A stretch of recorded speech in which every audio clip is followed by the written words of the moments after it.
Yeah. What's going on, guys? You're checking out an all new The RCWR Show coming at you for Tuesday night, December 18th, 2018. Can we try that one more time? Because honestly, I gotta be honest with you guys. One thing, I didn't crank the volume up over for our Spreaker audience. So, I mean, luckily, thank God, they're listening to some music right now. So let's actually do that again. Try that again. All right.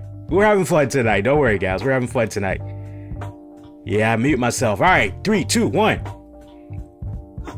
Yeah. What's going on? You're checking out an all new The RCWR Show coming at you Tuesday night of December 18th, 2018. How the hell y'all been, man? Lee Sanders here. Thank you guys for checking us out this week, covering all things wrestling, entertainment, and beyond.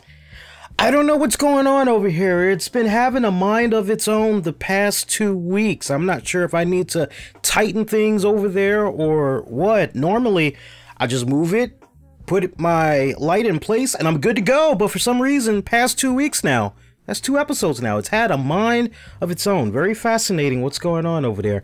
Hey, what's going on? We'll talk about the shake up. We'll talk about all that, or as I like to think of it, shake it up. Shake it up. It's an 80s song. If you don't know anything about 80s music, you're not going to get that. Too young for you. But yeah, hey, come on. We're live on YouTube. We're also live via Spreaker. God damn, what the hell was that? I just got like the weirdest fucking sound effect. I've never heard that before. What the hell was that? What the hell was that? Okay, well, thank you for that notification. God damn, that was loud. Apparently, we had a guy by the name of Ruthless Millennium that just subscribed. I appreciate that, but what the hell is going on with these sound effects? I could have sworn my sound effects were on silent. Wow, damn, that was loud. Okay, anyway, almost lost my train of goddamn thought there. Yeah, we'll get into the whole shake-up in just a little bit. As I was trying to say, we're live on YouTube, and we're also live via Spreaker and the RCWR Show app, available for free for you Android users. Just search, use the keywords, the RCWR Show. We do have our chat. We have our chat that is available via the RCWR Show app, and we have our private Discord chat. That reminds me, I got to make sure I show some love to our Discord, because we've had a few people that's, Lee, what's going on with the Discord? And I've actually hooked you up. If you haven't gotten hooked up with a Discord link, get at me on Twitter, Facebook, and Instagram. Let me know, and I will definitely give you the hookup. Fun, relaxful weekend. Kicked on back, took it easy. I had a really nice extended break. I can't really complain. Caught up on some nice, decent rests. And I'm just, honestly, I can't wait to get past the Christmas holiday. As some of you guys may have seen on YouTube earlier today, as we uploaded it, made it be available, we did another Pro Wrestling Crate unboxing, unveiling, review. That was a lot of fun to dive into, as that was Staff Favorites Part 2. And I'm eagerly anticipating the crate for January, because some Tessa Blanchard stuff, maybe I'm hoping I can get the hookup. I mean, honestly, what I personally would like is an autograph from Tessa Blanchard. That girl has just been on fire. Been a good fan of hers for a good minute now, ever since I first saw her down in NXT, and she's just continuing to make some really good, strong strides in the business. Yeah, definitely, I'm a big fan of her work. But yeah, that was a lot of fun. We uploaded that. If you didn't check that out yet, after you get done checking out this episode, do piggy on back. We made that available on YouTube and on Facebook. But yes, man, I'm just counting down until Christmas, till honestly we can get it behind us, because it is the most, for a lot of people, definitely in this household, it's stressful, because it's, okay, we got to put this money out here. Okay, by the way, you got to get ready to pay your mortgage. You got to get ready to pay for your car insurance. You got to get ready to... I ain't got time for that. It's crazy. It's crazy. We're doing it really nice and simple this year. We're taking it easy. And honestly, that's the best way you could do it. Just take it nice and easy. I love that. What the hell is that? The hell is that? Who the hell is that? I don't know who that is. Who the hell is that? Who seriously, who is this? I don't know who that person is. Who is this person? Oh, I know who that is. Austy. That's Austy. Okay. I'm like, who is this in the Discord? I know who that is in the Discord. What's up, Austy? I'll see you, man. Let me show some love in here to the Discord people. See, this is our more intimate, like, because these are the guys that have been with me through thick and thin. So hang on a second. Austy, what's up, bro? Let's see here. Austy, you listening, right? Let me put that in there. And yeah, man. Okay, so let's stop beating around the bush. I will poke my head back in the chat in a little bit. So gonna do a little bit of multitasking tonight. Yeah, so I saw that my Cowboys, because you know, normally I've been on here many weeks now this NFL season promoting the hell out of the goddamn Cowboys. And my Cowboys, they did not do good yesterday against the Indianapolis Colts. I mean, if you would have told me, hey, look, Lee, Austin, you hear me loud and clear. That's great, buddy. That's great. If you would have told me that my Dallas Cowboys were going to lose to the Colts, I would have said, hey, you know what? It's okay. Andrew Luck, he's somewhat of a veteran quarterback. I'm not really tripping over that. That's fine. Whatever, dude. But if you would have told me that the Cowboys were not going to score one freaking point against Indy, I would have said, well, what happened? Did Dak Prescott get injured? Did Ezekiel Elliott get injured? What exactly went down here? Why did they not score? Not 1 point? You're telling me not even a field goal? Right? It's zero? Are you serious? And that was just so heartbreaking to see. And you know, I have to say there were some things that I watched of that game that Dak Prescott did right. And then there was others that, you know, honestly, I can't put all the blame on Dak Prescott because when it's all said and done, look, man, he's throwing you balls that are catchable. I mean, what the hell, man? Do you need to have like crazy glue or something to make sure that it sticks to your hands? I mean, a lot of these balls that he was throwing, people should have been able to catch them. I saw some really good plays. But then at the same time, when it counted the most, you know, Dak is really good on his legs. Dak is really good when he just says, okay, you know what? I'm looking at my targets. None of them is open. I have an opening. Let me go on ahead and run this. Let me take this myself. And Dak is really good at doing that. But sadly, I did not see from the little bit of the highlights, and I did end up afterwards, I want to say on the NFL Network, I did end up catching the game. I want to say, I can't remember which channel it was, because I have a package, and I did not see Dak do any type of running whatsoever. So, I mean, for me, overall grade for Dak Prescott and everything that he did over the weekend, I've got to give him a C-. I do. I've got to give Dak Prescott a C-. And the Cowboys defense been pretty strong up until this point. I got to give them a D. I got to give them a straight up D. I mean, hey, the better team had won. So Indy, shout out to you guys. I'm going, well, that's just one of my teams.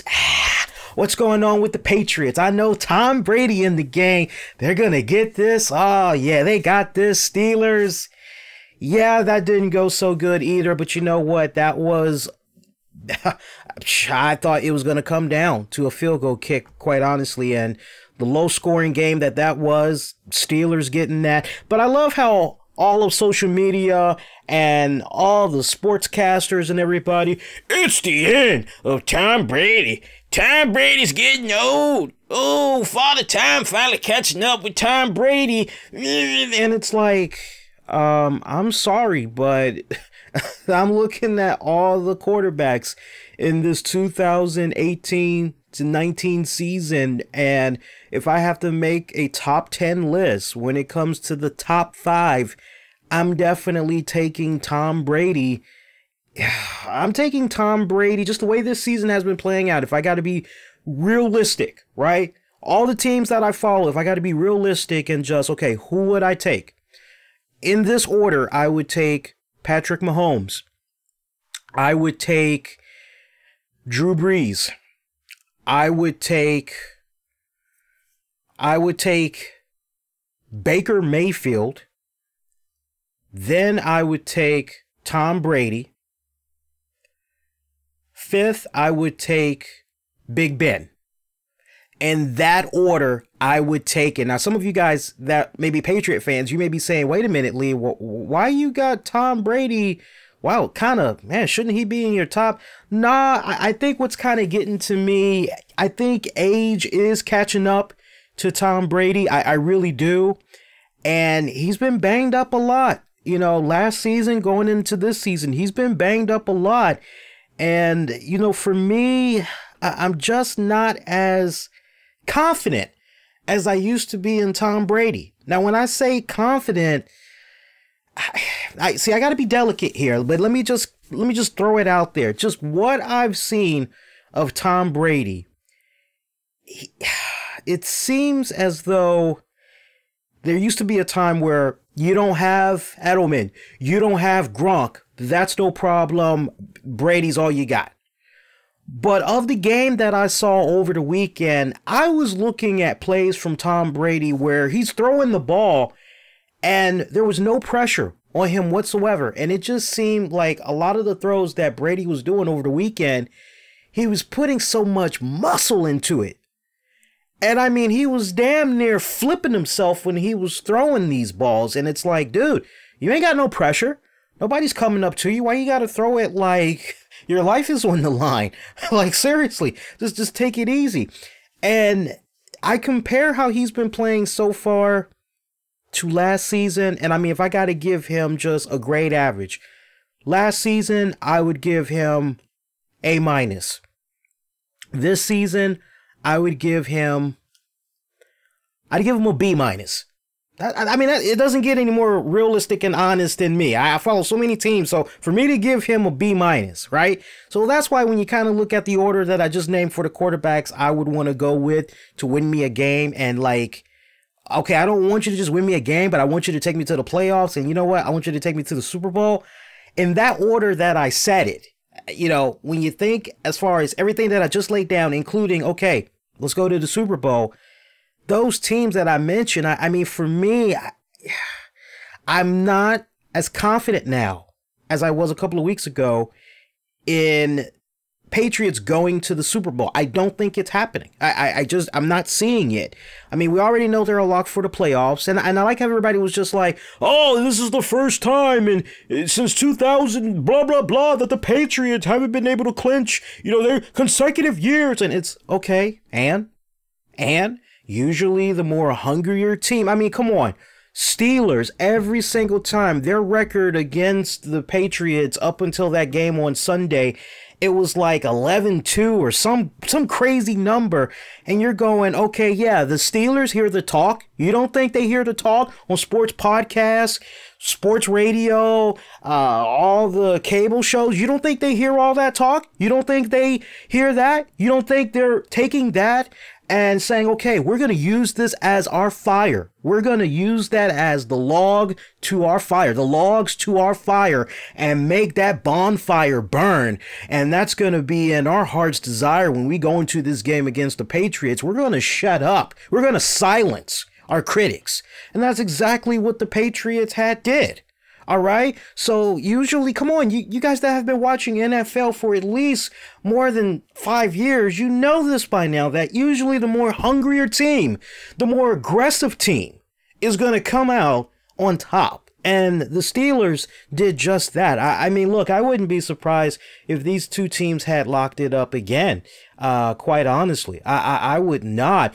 And I see Drew, he said, did you see Undisputed? Shannon and Skip almost went at talking about Tom Brady. No, I tune them out because, my God, man, it's like 1 minute I watch an episode of Undisputed and it's, who took the bigger shit? LeBron James or Michael Jordan? And it's like, really? Seriously? Who peed the longest? Michael Jordan or LeBron James? Will Dallas make the front cover of your favorite sports magazine? Skip and Shannon debate next. And sometimes it just gets so oversaturated. It feels like God, you guys should be talking about some other stuff. Like, what the hell? I'll never forget. I'm not getting too sidetracked, but I'll never forget. I remember when the Washington Capitals had won the Stanley Cup. I remember immediately how I turned on First Things First, Undisputed, and there wasn't one goddamn, hey, while you were sleeping, Capitals had won the Stanley Cup. None of that. You'd have swore that hockey never happened the night before. I mean, this is like the whole point of shows like this, right? When you get up in the morning to jumpstart your day and you want to know, okay, what happened in the crazy world of sports? Maybe while I was sleeping, because, you know, I had to go to bed at a certain time and now I got to walk out the door. I got to take my kids to school. I've got to go to work. So what all did I miss? Catch me up a bit. And it was like it never happened. So I've kind of gotten to that point now when it comes to, okay, well, yeah, what happened with the Capitals? Or hey, what happened? Or fuck, I don't know. Maybe I'm into horse racing and I want to know how the horse peanut butter horse glue or whatever the hell, the rosebud, whatever. I want to know how that horse head did in whatever race. I've kind of now gotten to that point where, okay, let me check out the local news because I'll get love from the local news, and then let me check out ESPN, even though I don't like how they did Jamil Hill, and you know, but I still give them that nod. So now I kind of find myself watching Undisputed less, and if anything, when it comes to FS1, I'm watching First Things First more. I love Shannon Sharp, but I get so fucking tired of him. Ooh, Skip. Hey, Skip, you want some fruit gummy worms, Skip? I got a little bit of Henny right here. I got that yak. Oh, I got, yeah, Snoop. My man Snoop. Oh, Skip. Ooh, my man Snoop Dogg hooking me up with these blunts. Well, we gonna get down. Hey, Jenny, you want some? You want some? Oh, Skip. And sometimes it just gets a little bit too crazy for me, and I just... Shannon, brother, I love you, but too much, man. It's just too much for me, man. See what Cody's saying here. I hate Panthers being from the state. Kind of disappointed my family a lot. And for the record, I'm a Packers fan, with the Cowboys being my number 2. I'm not surprised about Dallas, though, because Dallas always ruins everything they do since Jerry Jones has been the owner. Yeah, you would think that maybe, just maybe, it's going to be a situation where maybe when Stephen Jones comes into play, maybe he won't be as, I'm the face of the team. Cowboys is me. I'm the I'm hoping that, and Stephen just kind of seems that way. Stephen of the two Joneses seems to be the more reasonable one that will, and I mean, in a good example, look at what went down with, oh my God, I can't think of his name right now, but Jerry Jones wanted to keep him, and Steven was like, nah, it's about production, it's about value, blah, blah, blah. And eventually they did release him. I can't think of the player right now. Oh my God, him and Dak, they were not clicking for the love of me. And they finally sent him off. He clicked better with Romo. I can't think of his name. You guys got to forgive me. I'm drawing a blank. Like, he hasn't been on my TV in so long. He hasn't been in the news for so long. And it's like, I haven't heard a peep. If he's playing for another team, I don't know anything about it. He came close to signing with the Cleveland Browns, and it looked as though some type of a deal was going to happen. Dez Bryant. Thank you, Cody. Yes, Dez Bryant. I can't believe that's how irrelevant he's become. I mean, like, obscurity, just, right? So, I mean, you had Jerry Jones going, oh yeah, we're gonna Dez is not going anywhere. Dez is staying right here. Read my lips. Dez Bryant is Cowboys for life. And you got Stephen Jones. Yeah, well, I mean, come on. We got to look at productivity, and we got to look at where we are with our salary cap, and yeah, some decisions. Definitely, we'll get there when we cross that. But if we need to do what we need to do for the better of the club, the betterment of the club, yes, we'll do what we need to do. So you're already going, well, it's obvious where Steven wants to go. So yeah, I do agree with Cody that, yeah, I think honestly, and he signed with the Saints. Thank you. Okay, that's what happened with him. So apparently, for those of you that were not aware, Dez has signed with the Saints, but he got hurt 1 week before the regular season. Ouch. Poor guy. That sucks. Yeah, so Patriots, they didn't, you know, I don't care for the Redskins, but I see they won, and apparently, believe it or not, their playoff potential is still there. It still exists. They need a little bit of help, though. So basically, they have to win out the remaining games, and I think there's like 2-3 games left, so they got to win those, but they need a little bit of help, if I'm not mistaken, from the Minnesota Vikings. So if the Minnesota Vikings lose one of their last few games and Washington wins out their remaining, then Washington gets into the playoffs. That is so crazy, right? Right. Like, wait a minute, they're still in this? Crazy. Crazy. So we're going to have some games on Saturday. Don't forget, guys, I'll remind you all as the week gets closer, but this coming Saturday, we're actually going to get some NFL games. Then, of course, we're going to have some Sunday games as well. But usually those Saturday games throws a lot of people off, let me tell you. See, let's continue on here with the show. Let me know if you guys are experiencing a little bit of lag, because I'm seeing a message on here that says the stream is a little bit bad. I might have too many windows open, so actually let me do this real quick and let me see if that might do the trick here. Hang on a second here, guys. I'm trying to close a couple of windows here, and hopefully that'll do the trick. Because I'm seeing that there's a little bit of lag. Hang on here. And, okay. I closed a couple of windows, so it looks like that kind of helped it out a bit.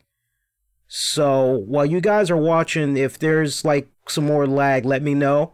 And I can definitely close a couple of more windows, because I'm kind of learning the hard way. The more windows that you have open, the crazier that the stream gets. So, yeah. Can only handle with so much bandwidth. All right, let's keep going. So we had that. Hey, you know what? In retrospect, this weekend was phenomenal if you were a sports fan, because whether you were into football, basketball, MMA, boxing, there was a little bit of something for everybody. And I actually had checked out DAZN because Michael Buffer was just and Canelo Alverez, see, and I'm like, okay, it's free. What the hell? What have I got to lose? It's free. So I signed up for DAZN, and I was checking it out via iOS, because at the time, I believe, yeah, it's coming back to me now. I was watching Live PD, and I hated to change the channel on Live PD. I did not want to change the channel. So I had Live PD playing on my TV, and I had DAZN on my Android, on my Apple tablet, my Apple iPad Pro tablet, and I'm just watching, and I had no issues whatsoever. The stream was just phenomenal, excellent quality. And I've seen a little bit of Canelo Alverez off and on during the years. So I was very curious to see, especially since this was going to be his debut at Madison Square Garden, New York City. Okay, all right, you're coming to the States and you're coming in this type of grand fashion. Yeah, man, I want to see what this is going to be about. And the opponent that he had took on, Rocky Felding, I got to tell you, man, when that first round I'm talking about had opened up and they're just filling each other out, I'm already looking at Rocky and I'm going, something's not quite right with this dude. This dude seems like he's not really at 100%. Seems like he's hunching over, because I mean, he's got the height. He's got significant height over Canelo. So I'm going, why is he kind of crouched down like that, like a bad Street Fighter, you know, one of them bad Street Fighter characters, the fake ass Mike Tyson dude. You know, why is he kind of, you know, hunched up like that, like he's trying to protect his abs or whatever? And then I hear one of the commentators say something about, oh, he has a guard belt around his waist and he's not at 100%. And I'm thinking, oh, well, if that's the case, okay, well, let's see how he does out of this first round. And when Canelo just lands that one punch, I'm going, ooh, you know the punch I'm talking about, the first punch in the first round, you know, he connects on that right side of the body of the ribs, and Rocky just goes down on one knee. I'm going, okay, yeah, there's no way. And I tweeted it out immediately as soon as I had saw this. I said, nah, man, there's no way that Rocky is going to be able to make it to the 4th round. There's just no way that's going to happen. Watch what I'm saying here, folks. And there were a couple of people that had retweeted what I had said, and it's kind of like, just watch, right? But you'd be surprised, you still had people that were, no, he's still in this. He's got this. But then when you went into the other rounds, I mean, I swear to God, each round, there was just boom, boom. I mean, Canelo was connecting again, and like 4 times total, leading up to, I think they called it off by the 3rd round. You know, because the referee had warned him at one point. He said, hey, look, you know, you got to show me something, man. You got to show me you can keep. And he was just dropping to one knee too many times. I know there was actually a punch to the face that had made him drop. You know, each time he's just smiling and everything, looking at his corner like, I got this. I can still go in there, you know, nothing to worry about. He's almost kind of looking at his corner, not really from the standpoint of, I'm okay, I can keep going, don't worry about me. No, it was more so, should I keep going? Like he was looking for some type of approval from his corner. And when the referee just finally has stepped in, and God bless the referee for finally stepping in and just saying, you know what, bump this is over. You know, because the way this guy was going to keep going, I mean, he was going to be spitting up blood and some other stuff in a few seconds. So it was basically 3 rounds, pretty much made this dude kneel before Zod, you know, like 4 times, right? And the match was just basically over. If you go on the Facebook page, I actually put up the highlights, everything that happened, right, during the course of the 3 rounds is actually on the Facebook page, and you can see it. And what was even more funnier was I had somebody on Facebook, Lee, you're covering fights now? And I posted a Marlon Brando gif where he's young Marlon Brando, black and white. He's rolling his eyes, smiling. And that wasn't a diss to him, but it's kind of like, yeah, where you been? From time to time, I actually do check out some key fights. And for me, this is what had a lot of people talking, including myself, people at my job. Hey, Canelo, yeah, he's coming to the U.S. He's coming to Madison Square Garden.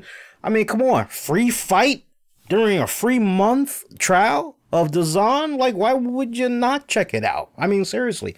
So, you know, the card overall, though, I definitely had enjoyed it. Of course, if you were into some Bellator, you had saw some great action from that as well. And Bellator Hawaii, that's the one that I'm talking about that had went down. I sadly did not catch the entire card. I caught the main event. And I was like, okay, this is nice. I used to watch Bellator a lot back when it was on Spike TV, and I lost track, you know, Spike TV and whatever the hell they're calling themselves now, the Paramount Network or something like that. I don't know if Bellator still comes on. There used to be a time where my DVR was just automatically set to record Bellator fights. And it seems like my DVR hasn't updated in a good minute. So I guess maybe the deal that they had with that network, it's no more. So I'm actually glad that as part of DAZN, we get to check out what's going on in Bellator as well. I mean, $10 a month, you honestly, you can't beat that, you know. So I'm actually going to ride them out for about 3 months. I'm letting you know right now so everybody's not that surprised. Don't be too surprised if we're going to be talking a lot more MMA and boxing in the coming year. It's kind of good to branch off, especially now more than ever. You know, you see some of your favorite wrestling promotions and you're kind of going, yeah, there ain't really nothing much going on here these days. It ain't really banging like it used to. So it's kind of nice to have a little bit more variety that's going on. You guys enjoying the show so far? Hope you are. If you are, make sure you give the thumbs up. And if you haven't subscribed, do subscribe so you never miss out on all the great content that comes your way on a week-to-week basis.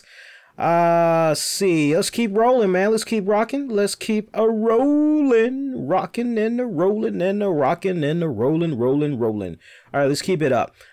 See, where do we want to go? I guess we can now go into, yeah, I guess we can go into what we had got this week on Monday Night Raw. Yeah, I mean, look. First off, afterthoughts with regards to TLC. Okay, pay-per-view. Average. If I had to go from 1 to 10, I would say it was, I'd say it was a 6, maybe a 7. You know, it was an average pay-per-view. I'm staying firm at that.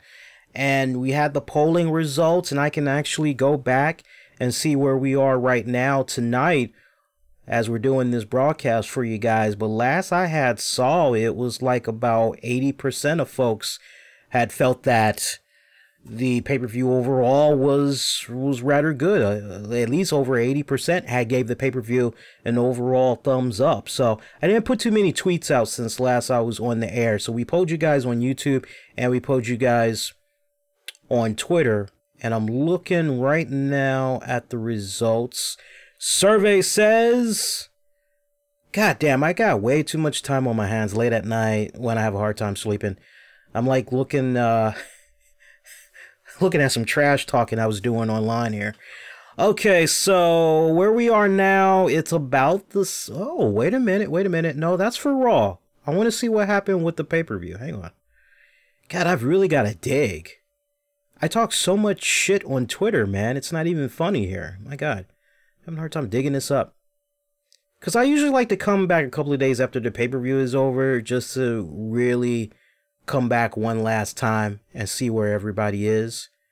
And it's actually popping up now. I got it, guys. I got it. Here we go. Okay. Okay, that's not bad. Okay. It's got about over 50 votes. So yeah, 77. How's that edging out? Yeah, that's about 75% gave the pay-per-view a thumbs up.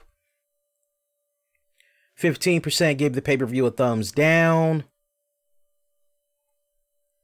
A little bit over 6% said did not watch, but will.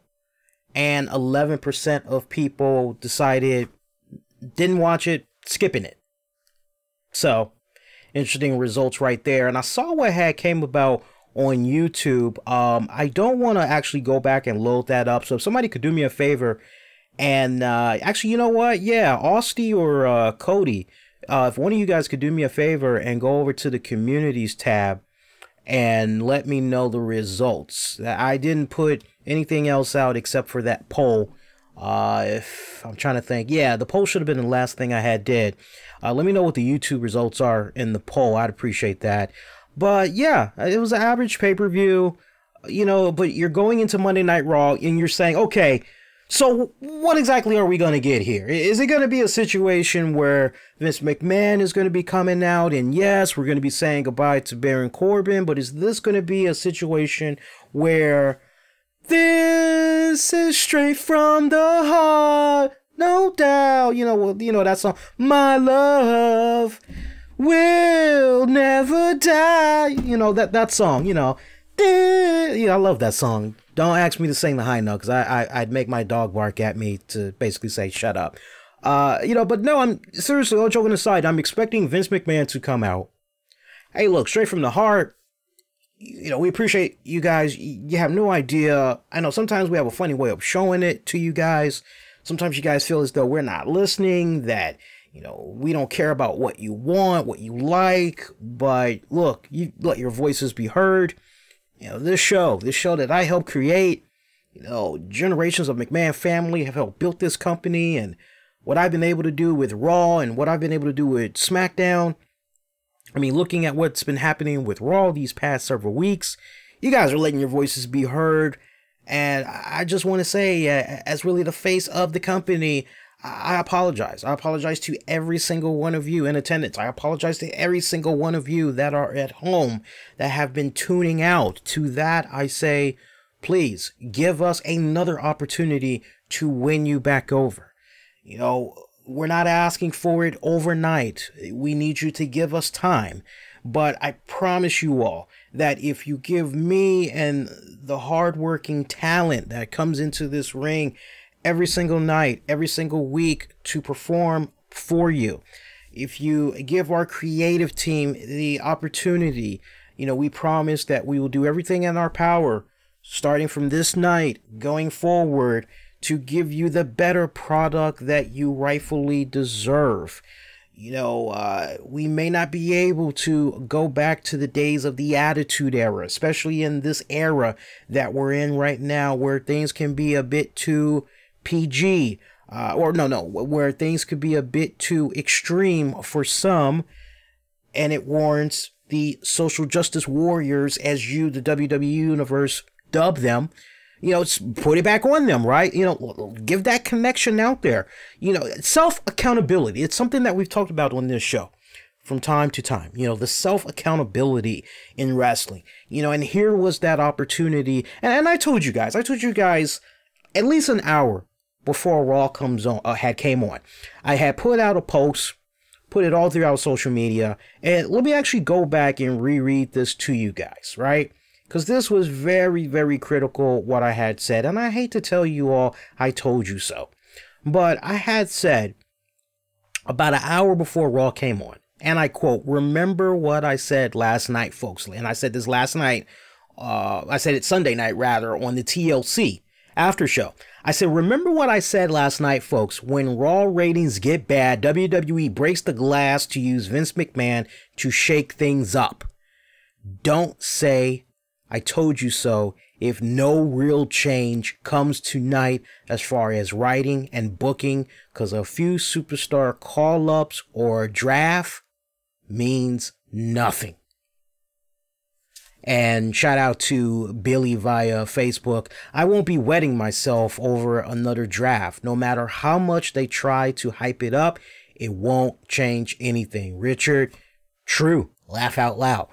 And, I hate to say I told you so, but what happened?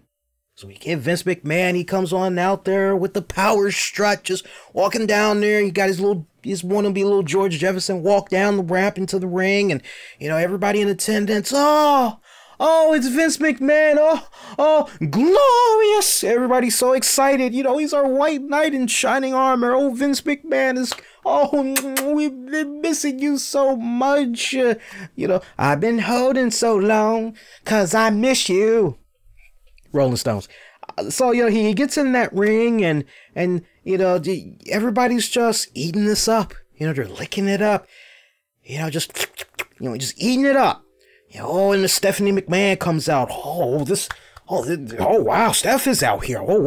Oh man, Triple H, they mean business. Oh my God, Mamma Mia, Shane McMahon. Oh man, they're so serious. Oh, can't wait. And you get this whole bullshit about, we're gonna give the authority to you. We're gonna give you the power, and we're gonna listen to you. And what happens? Oh, pretty soon, in the coming weeks, in the coming months, you're gonna see new superstars, and everybody's like, yeah, and it's kind of like, okay, but this does not take care of the significant issue that is at hand, right? It goes exactly to what I had said, right? So, I mean, just stop and think about that for a second. This is the perfect analogy and I can use. And when you think about it, WWE, what they did Monday night, they trolled the fans hard. They trolled them hard. And history has always shown, in case of emergency, break this glass, pull this lever, you get Vince McMahon. What happened? Look at the ratings. The ratings are up 16% this week for Raw, right? Very curious where those ratings are going to be for next week, right? Now, some people could say, oh, holiday themed episodes. A lot of people are going to be traveling, spending time with the family. Expect those to be kind of low. Okay, I'll give you that. Let's say, forget about next week. Forget about it. Let's say, okay, well, what about the last week of December 2018? What you got for me there? Oh, well, Lee, New Year's Eve, New Year's Day, people are going to be going out having parties and, surely, the ratings, yeah? Okay. I'll give you that week as well. I'll give that to you. So that's 2 weeks. That's 2 weeks where we can give the ratings a pass. What say you after The holidays are officially over and done with. What say you then? Because pretty much once January hits, our next break really ain't going down until Easter. So that's April. So what then? What if the ratings reflect how it was before McMahon popped up going into the new year of 2019? What say you then? You can only have but so many excuses is the point that I'm making, right? And when you look at these ratings, right, and you look at the shill that was put before your very eyes on Monday night, this is the best analogy I can give you guys. It would be no different. Let's say, and if you're a vegetarian, just work with this analogy, all right? Just work with this analogy. Even if you don't eat this type of meat, you don't eat this type of food, work with me. Perfect analogy. You go to a carryout. You have seen this carryout in your neighborhood. They just opened up. They've been in the area now for about 6-7 months. You've been meaning to stop by there, but every single time you go, you know, when it comes to it, you don't get an opportunity. You're always doing something else, right? So finally, you have a free moment where, hey, let me go on ahead and let me go have a little bit of a bite to eat. Let me go have a bite to eat. So you go into this place. Hey, this place is nice. This place is clean. Wow. Whew. All right. And you go to the customer service. You get a rude little girl at the desk. How you doing? You ready to order? And you're like, oh, I just need a few minutes. Okay. You look at the menu and you're like, okay, I think I'm ready to order. What do you want? Excuse me? What would you like? Oh, well, hold on. And they're picking up the, all right, so you're already going, damn. Man, the customer service here, kind of shitty. Hope the food's not the same way. Okay, what would you like? Well, I was looking at French fries there. Well, are they crinkle cut? Are they short stringed? What kind of French fries are they? Crinkle cut. Okay, well, let me get some crinkle cut French fries. Anything else? Let me get a steak and cheese sub. What do you want on it? Let me get some lettuce, tomatoes, pickles, a little bit of mustard, black pepper. Will that be all? You want anything? Yeah, what do you want? Okay. Let me get the jumbo shrimp. 6-piece, 15-piece, 20-piece, 30-piece? 6-piece. Is that it? Oh yeah, let me get 2 cans of Pepsi. Will that be all? Yeah, that'll be it. $28.50. Okay. Damn, the customer service here is some shit. So yeah, no, I hope the food is good. The review said the food was pretty good. Like, yeah, okay. So you get the food, you sit on down, and long story short, the food tastes like shit.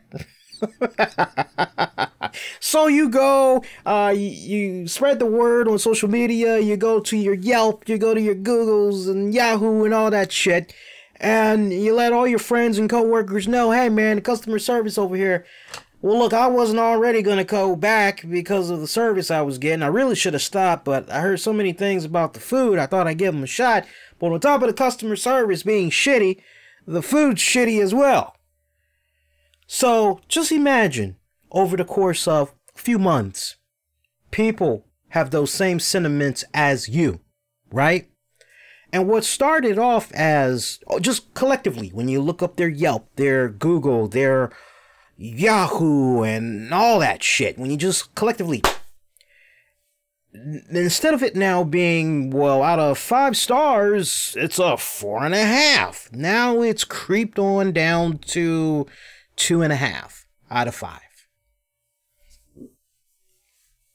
Would it be no different than management basically say, hey, we're listening to you guys, we hear your feedback, and we promise you guys that we're going to change. We're going to change for the better. And one of the ways that we're going to change, we're going to make sure that we update our menu. Hey, all right. Yeah, we're going to update our menu. We're going to give you the food you want. Oh, yes. Yes. Does that mean apple pie with Cool Whip? That means apple pie and Cool Whip. Oh, yes. Does that mean cheeseburgers the way I actually want it? Yes, that means cheeseburgers the way you want it. Does it mean I can have it well done, raw, medium, rare? It sure does. Oh, that is so fantastic. Oh my God, that's great. And we're listening to you guys even more. You know how you guys had said you don't like the fact that there's only but so many chairs and tables at our restaurant? Yeah.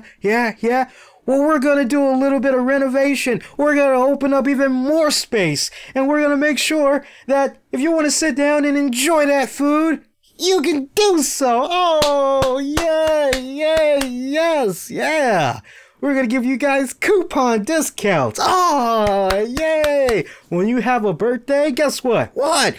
We're going to give you 10% discount. Oh, yay. You're hyped so far, right? Right?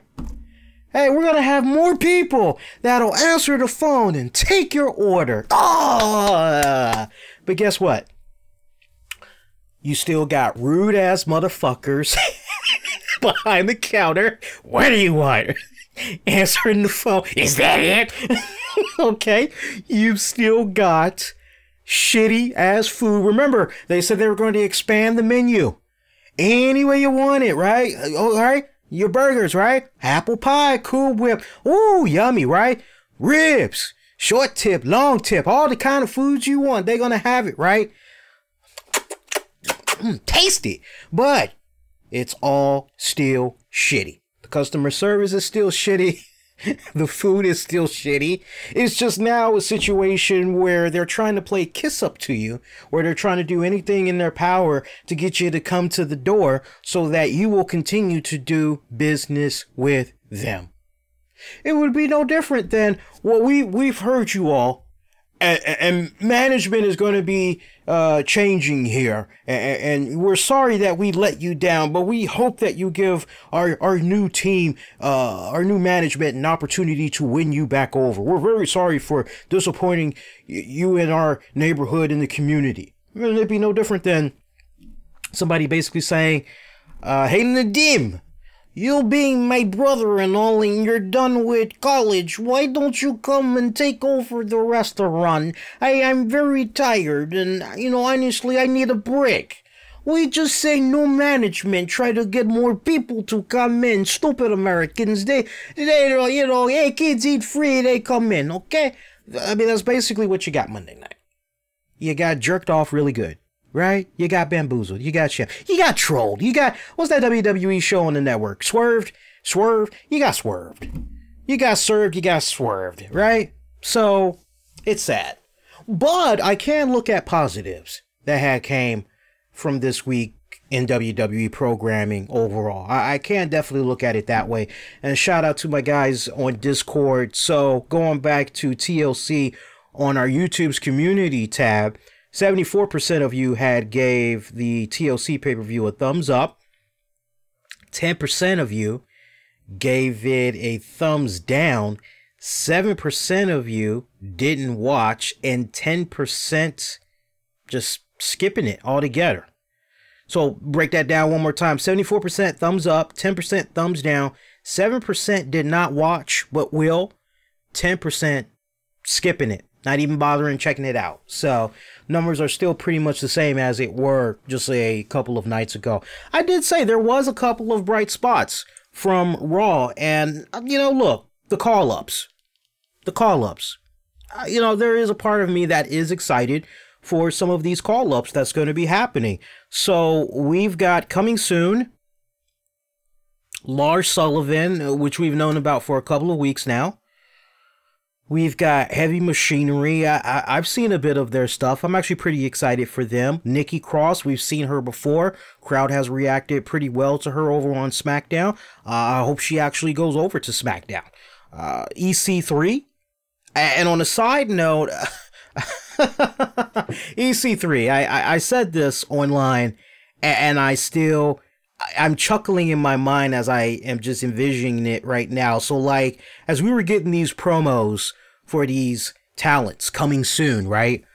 EC3's was the most awkward because it seemed like a gay Tinder date hookup. That's how he came off with his vignette, because you just see this guy, nice looking dress pants, shirt, and you're like following him into his hotel room, and he's just taking off his shirt, and he's like, you know, nice rock hard chest. Oh yeah. Nice rock hard abs. Oh yeah. Nice tight little butt. Oh yes. And you know, you got like these EC3 trunks and all that, and it just felt very awkward. It did. Look, I'm comfortable with my own masculinity, okay? But I'm telling you, of all the vignettes, I mean, look, just stop and think about it for a second. Lars Sullivan, you look at his freaking vignette. I'm the monster. You've never seen anything like me before. Wait till I come to the WWE universe. I'm gonna tear the whole roster to shreds. There's no one stoppable. There's no one capable of handling the monster, the beast that is Lars Sullivan. You're going, damn. This nigga look intense. And then you go to Nikki Cross. Who wants to play? Who wants to play with Nikki? Okay, so you are a crazy, psychopathic little fireball, little... Okay, you got like a fatal attraction thing going on. Okay, psycho bitch. Okay, I can get behind that. That's cool.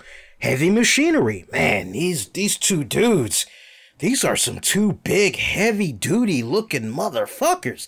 These guys look like you need to bring a lunch and some dinner to take these guys on. You gotta make sure you're packing some extra weight. Man, these guys look like they could be a force to reckon with in the tag team division. All right, okay.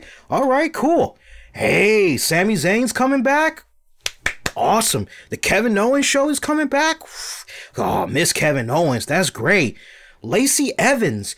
Okay, you seem like you are like some type of a hidden character that somehow I'm able to unlock after I do like a ridiculous amount of fights in Street Fighter.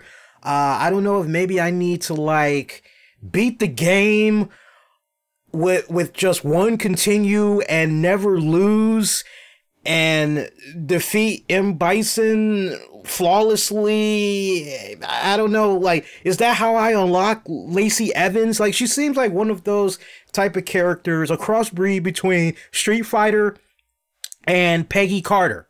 Marvel reference there. Okay, but you're like this, okay, you're this patriotic, I am woman, hear me roar, kind of throwback to women from the 30s, 40s, 50s, all that balled up in one. Okay, I get you. Okay, it's kind of quirky, but okay, I'm with you. I can hang with it. EC3, why don't you come on up to my room? And why don't you watch me take off this shirt? Why don't you watch me take off my Rolex watch? Why don't you watch me unzip my pants and pull them down to my ankles and admire my body? In particular, admire my ass. Don't you want me? Look at my ass. Look at my ass. Isn't it fat? Don't you think it's fat and plump? Look at my ass. Look at my ass. Look at my ass. No, look at my ass. Isn't it sexy?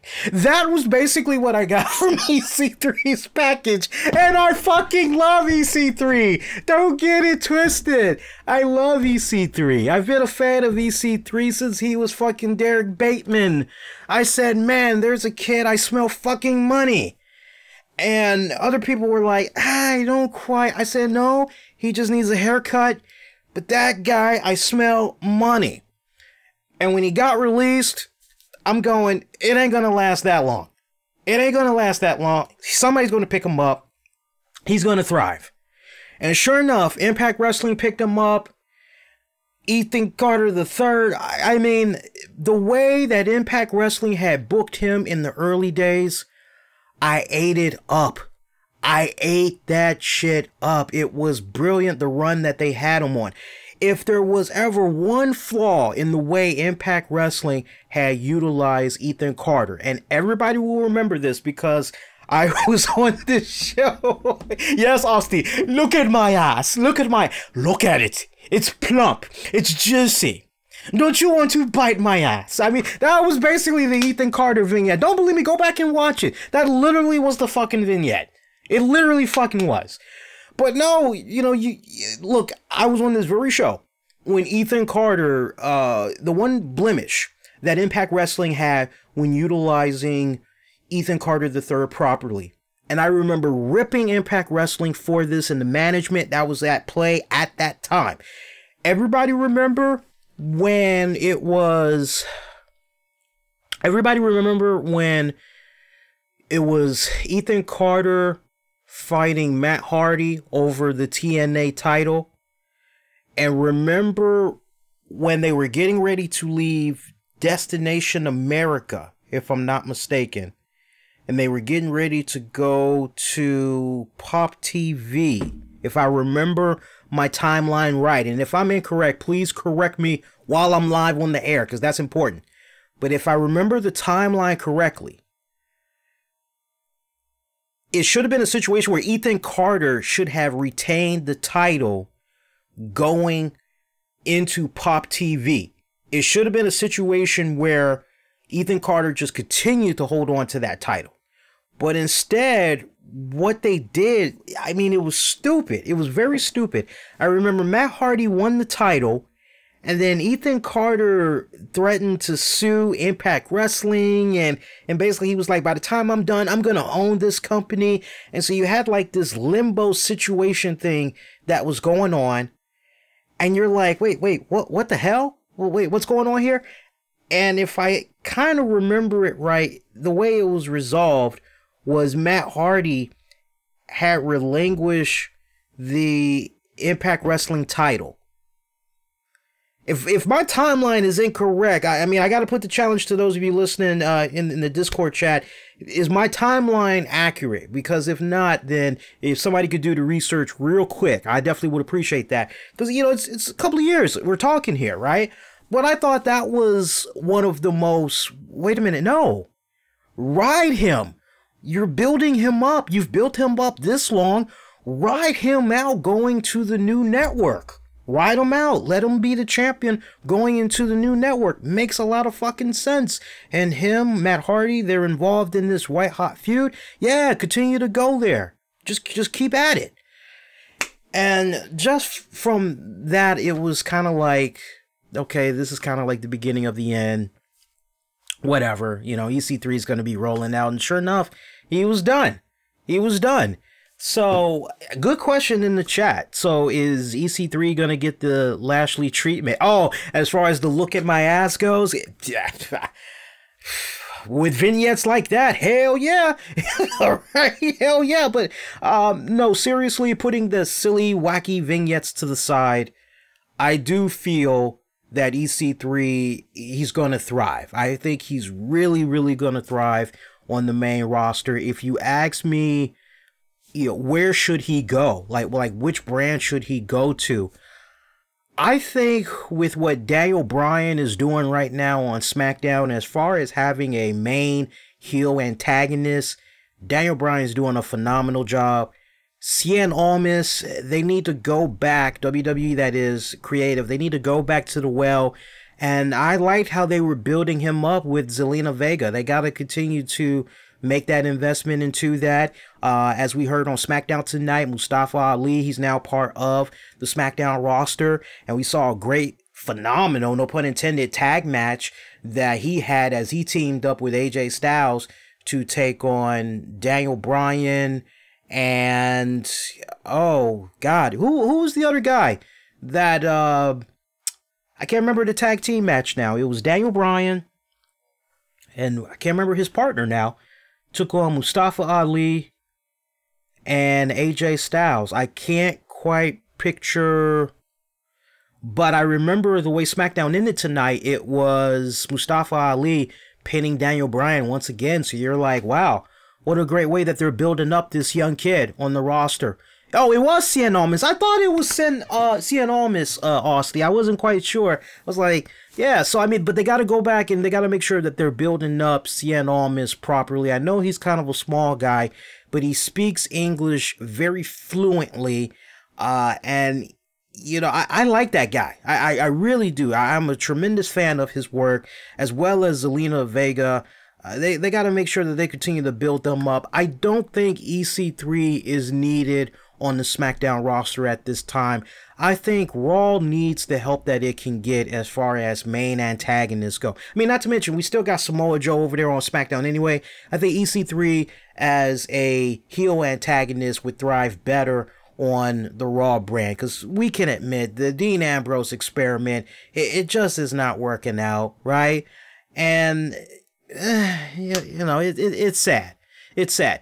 If you ask me where everybody's going to be going, just looking at these call-ups, what I personally would like to see happen, I just told you, I would like to see EC3 go to Raw.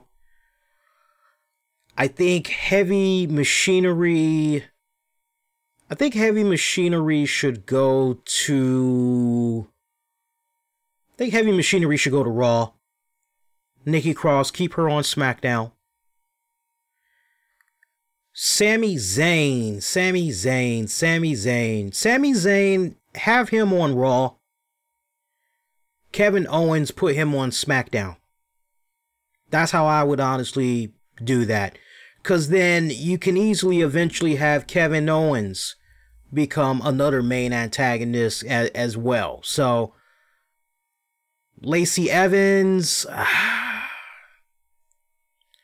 Lacey Evans seems as though she would thrive more so on SmackDown. Just to give her a little bit more of a hands-on loose. Because you hear so many times how SmackDown is much more loose and, you know, it's a little bit more fine-tuned as far as getting that hands-on touch for promos and all that stuff. I would like to see Lacey Evans go over to SmackDown. I think she would thrive better on SmackDown. But don't be surprised if she comes on over to Raw. Just giving you guys heads up in advance. So, now, who's going to be a bust? Who's going to thrive? Just looking at this again here. Nikki Cross will thrive, especially if you have her on the SmackDown side of things. I mean, I'm picturing great matchups with Charlotte, Becky Lynch, Asuka. Naomi, yeah, she would do really good over there on SmackDown. EC3 would thrive as well. I'm telling you, EC3 on Raw, they really need a... EC3 would almost be equivalent to Randy Orton, but a little better, just slightly better, a better upgrade. Think of it from that standpoint. Yeah. Future World Heavyweight Champion or Intercontinental Champion, Tag Team. I can see all of those. As far as the Heavyweight Champion goes, I'm not quite seeing that just yet. Not quite. Considering everything that he did in Impact Wrestling, I mean, yeah. He can be the man, but I think we got to just pay attention to the first 6 months for all of these guys. The first 6 months, that's going to be the very telling tale of where these guys are going to be, honestly. Sami Zayn, looking at Sami Zayn again here. Now, Sami Zayn.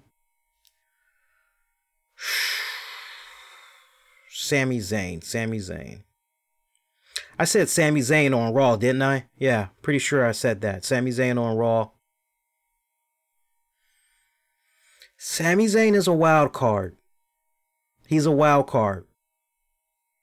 I'm going to leave it at that. He's a wild card right now. I'm not totally there with Sami Zayn. Intercontinental Champion, yeah. Tag Team Champion, yeah. Don't quite see World Heavyweight Championship material in his future. I'm not seeing that. And that's okay. Hey, look, when it's all said and done, it's not about every single one of these guys getting called up. Who's going to be a world champion? Who's going to be a world champion? World champion material? It's not always a world champion material. Sometimes it's just, hey, need a really good hand on the roster. And he would definitely be a really good fucking hand on the roster for either brand. Same thing goes for Kevin Owens as well. Same thing.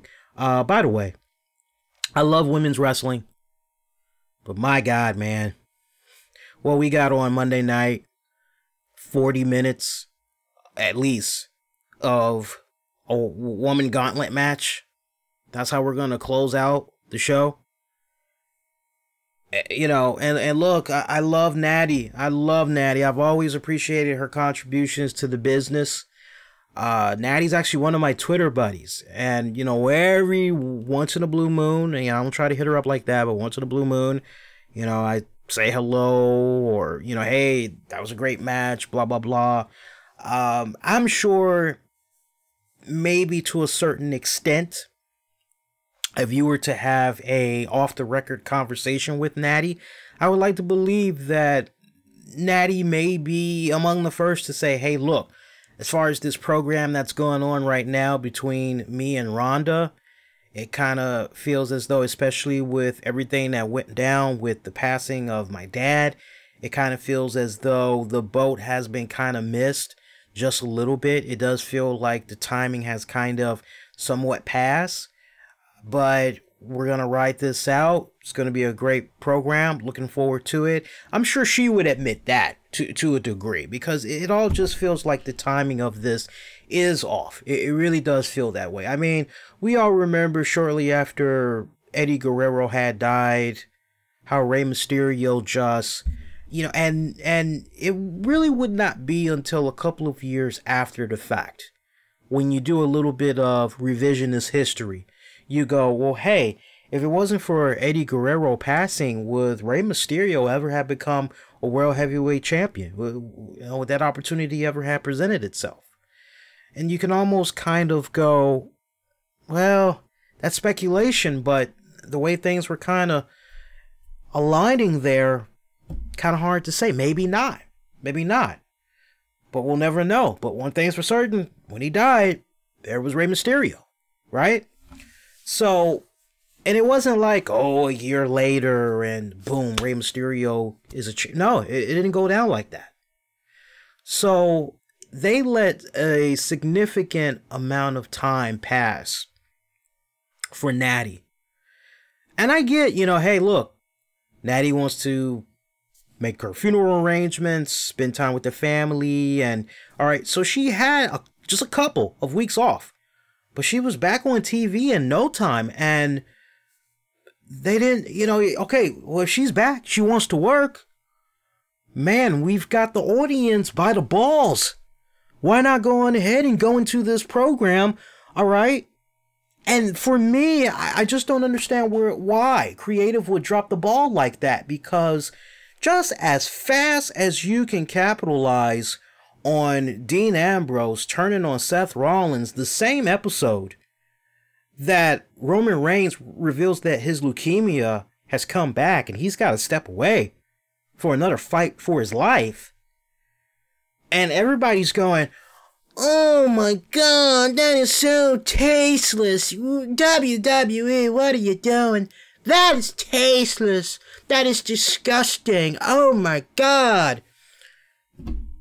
You know, I tell you, I tell you, but they went with it.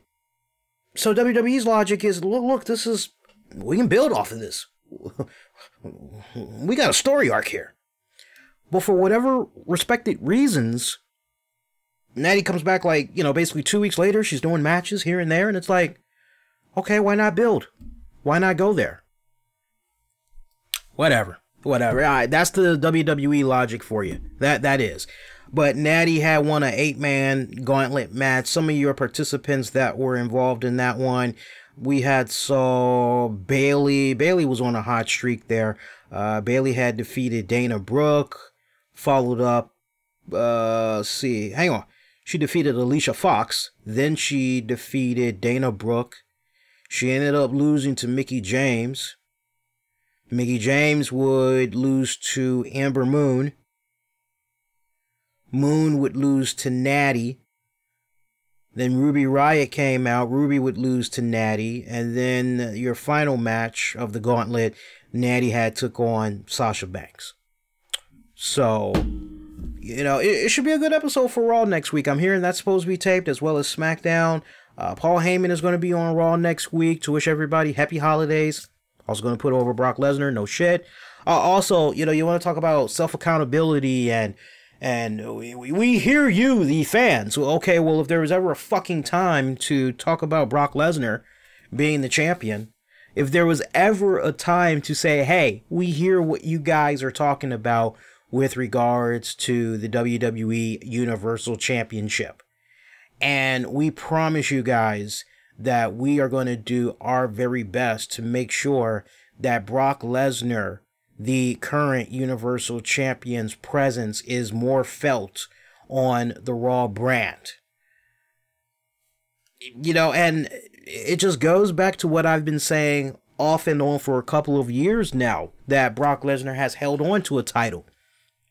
What is so goddamn hard about pulling a page out of the AWA days? And I've always said this, so you guys know exactly what I'm talking about. What is so goddamn hard about Brock Lesnar showing up when he is supposed to at the arena? Brock, hey man, glad you can make it. Glad you were able to come. All right, so look, while we got you here, we want to record at least 40 minutes worth of footage that we're going to be able to just space out throughout the course of several weeks. Okay, look, the way that we have this mapped out, we've got Raw emulating from Seattle, Washington. And so, look, if you could maybe wear this shirt, that way it kind of feels as though, you know, you're representing while we're there in Seattle. That'd be great. Okay, and then next week we're going to be in Chicago. Okay, so here's your Chicago suplex shirt. And, you know, wear that, and maybe you could say, you know, Chicago, 4 weeks from now, you're going to see me at the Royal Rumble, blah, blah, blah, blah, blah, yakety smackety, right? Go back to the whole AWA days, cut these little vignette stuff and all that, you know? You can have like 30, 45 fucking minutes of Brock Lesnar footage, and you can just space those out over the course of the episodes. Fucking brilliant. Magnifico. There you go. Your Universal Champion is being represented, right? You don't have to go to SmackDown. You know, you don't. I'm telling you, if you would operate in that fashion, there would be less people that would be bitching, right? And, you know, people are bitching, oh, it's fucked up how, you know, Brock Lesnar doesn't show up when... That's not Brock Lesnar's fault. That's how WWE... You know, look, that's a sweet-ass deal. Show me a person that does not want that type of deal that Brock Lesnar has. So wait a minute. You're going to give me... I'm just throwing an astronomical number out there for giggles. So you're telling me out of 275 days... you're willing to pay me $8 million and all I got to do is just show up for 15 dates? Where do I sign? Right? It's like, where do I sign? Okay, and you need me to do some filming sometimes when I'm at the arena for these 15 dates? Yeah, as long as I'm at the arena, whatever you need me to do. Shit, yeah. Where do I sign? Right? So, I mean, whoever on the WWE side brokered this deal and did not have the common sense to go, okay, well, this is what we need. We need this, we need this, we need this, we need this, and we need this. That's their fault. But if they would just go to the well like that, you would have a lot less people that would be bitching about Brock Lesnar not being there. You really would. So the fact that they did not even acknowledge that on Monday night, you're just, yeah. And the fans are just, oh, happy days are here again. Oh, the Authority, they're taking over the show. That was the main kicker, too. You know, we're listening, and from this moment on, we, the four of us, are taking control. I'm sorry. We're taking back control, and it's like, you never fucking lost control in the first place. I mean, seriously, you know? Oh my god, that's hilarious. That is just hilarious. Anyway, I hate to say I told you guys so, but I told you so. Sorry. I love you guys, though. Love you guys tremendously, but I told you so. See, anything else I want to talk about here? Revival, They won a fatal 4-way against Lucha House Party, AOP, Bo Dallas, Curtis Axel. So they won an opportunity to face the current Raw Tag Team Champions. Shot at those tag titles. Chad Gable and Bobby Roode. Also, while we're talking about championships, I thought it was so moronic that we had this one segment where I believe it was AOP and Drake Maverick. They walked up to Shane O'Mac and they were like, hey, look, we want to go ahead and we want to invoke our rematch clause. We want to get back our tag titles. And then Shane McMahon, what has been a tradition for many, many years, they pretty much just said, yeah, fuck you. Basically said, yeah, this whole, invoke rematch clause, that's a thing of the past. That's so cliche. And, it's part of this whole new regime to take over. We're not doing that anymore. What we will do is present opportunities. And you're kind of going, wow, really? I mean, last I checked, there was like a Jack Tunning WWE rule book. And matter of fact, I can't pull it on this episode. I've got to dig around for it, but I actually have the WWE rulebook. Because I remember we tried to give away a couple of copies of that. We actually have that. So I'm pretty sure it's in there that, lose the title and you've held it for this long. Yeah, you can go ahead and you can get a rematch. So now we're done with that. Now it's supposedly about opportunities. So... and I like what's being said here on the Discord about Kevin Owens being a face. I got Aussie saying I wouldn't mind seeing Owens as a face, actually. I got Cody saying Owens as a face is okay. As a heel, legendary. I mean, one thing is for certain. Whatever you need, kind of like with Big Show, folks.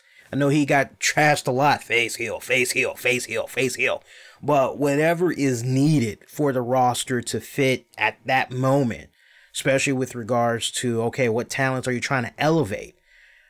You win either way with Kevin Owens. Just having him there on the roster, both of these guys, him and Sami Zayn, just to have both of these guys finally back and they're healthy.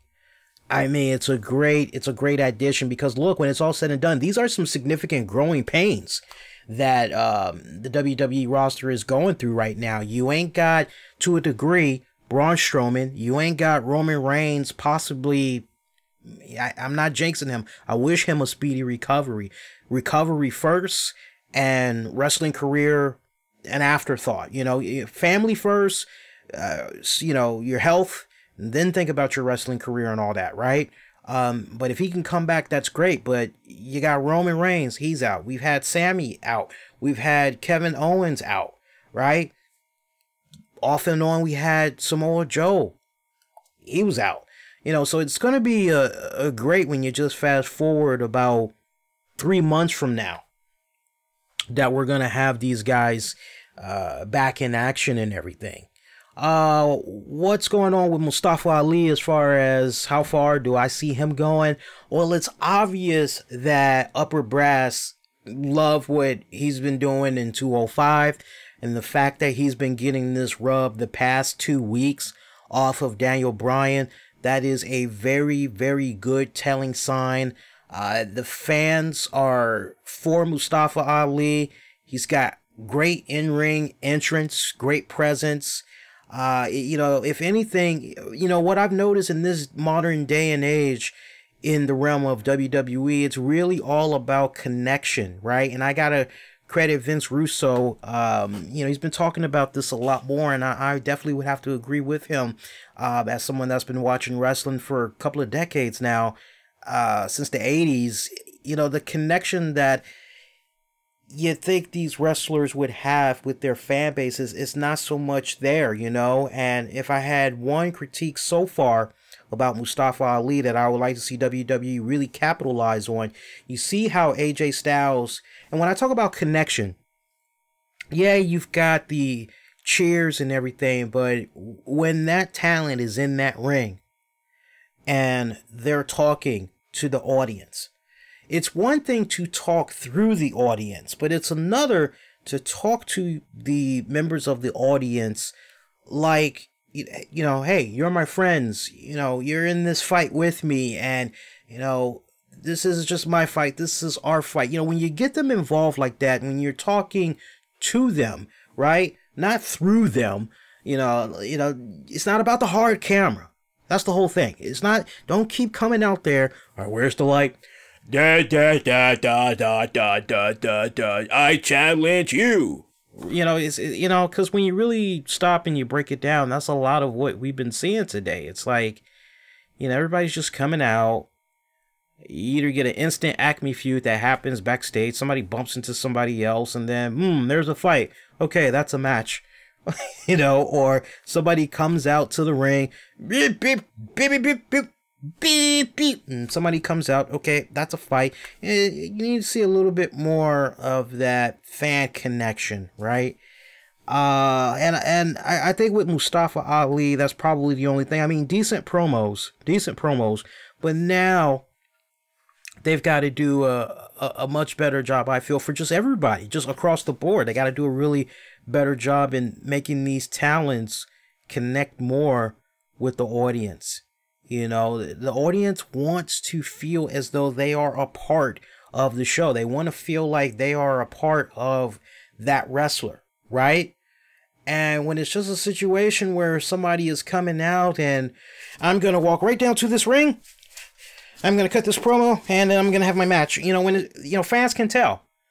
Now, if it's a situation where some of these people are a little bit shy and, all of that, hopefully that can be worked out in due time. But I tell you, those audience members, I mean, Elias, great example as far as somebody that talks to the crowd, playing along with the crowd.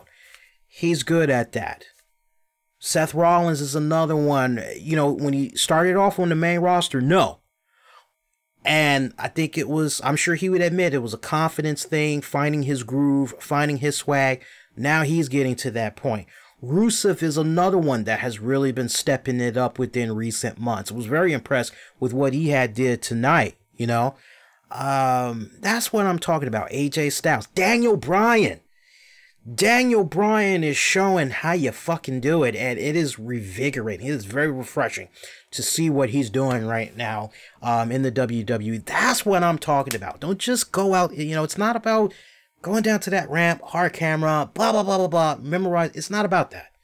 It's also about the weirdest moments where, okay, a crowd is hijacking what is supposed to be your promo segment. You don't just stand there looking baffled like a fucking deer in the headlights. This is your opportunity to have a little bit of creative freedom. This is your opportunity within reasons, right, of taking advantage of a situation and playing along with the fans and using it to your advantage, whether you're a babyface or a heel, right? Those are the fundamentals that a lot of these up-and-coming guys really got to get down. They really do.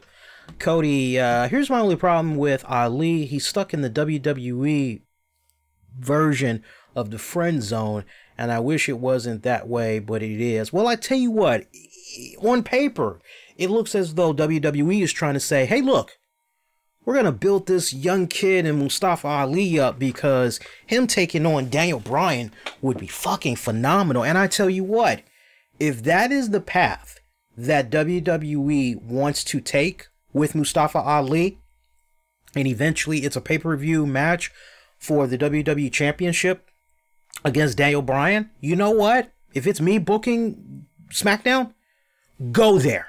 You know why you go there? Because you're building up Mustafa Ali, who is part of 205 Live. He still contributes to that show. Now more than ever, you need better brand awareness. That's what it's all about. So just imagine, okay, you got Mustafa Ali having phenomenal feud, right, with Daniel Bryan. By the time he goes back to 205 Live, right, now he's got even better cachet. And this is the thing that I don't understand. I was watching SmackDown tonight. You're going to have Mustafa Ali in this prime main event match. If there was ever a time to say, hey, Mustafa Ali, he's from 205 Live and blah, blah, blah. Now, see, if I heard it earlier correct tonight, they said Mustafa Ali is now part of the SmackDown roster.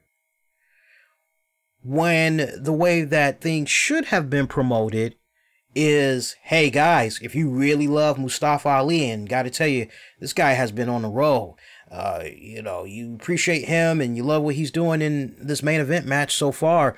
Be sure to catch him and the rest of the guys on 205 Live. Well, boy, I tell you, Corey, it's great to have this addition to the SmackDown roster. You know, phenomenal talent, young talented kid. You know, ping pong, do it like that. That way, you're now building a bridge to another show for that viewer that normally does not watch 205 Live. Right?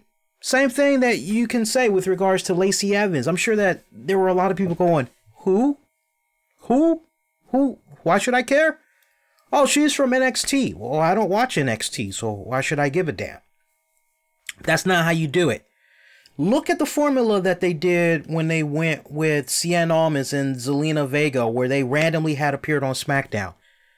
Crowd was into it. It was like, okay, all right, so we can come down this path again. We can come down this road, and we know what show to put them on. This works. When Nikki Cross had popped up, okay, this actually works good. Okay, we know where we need to go now. Okay, no problem.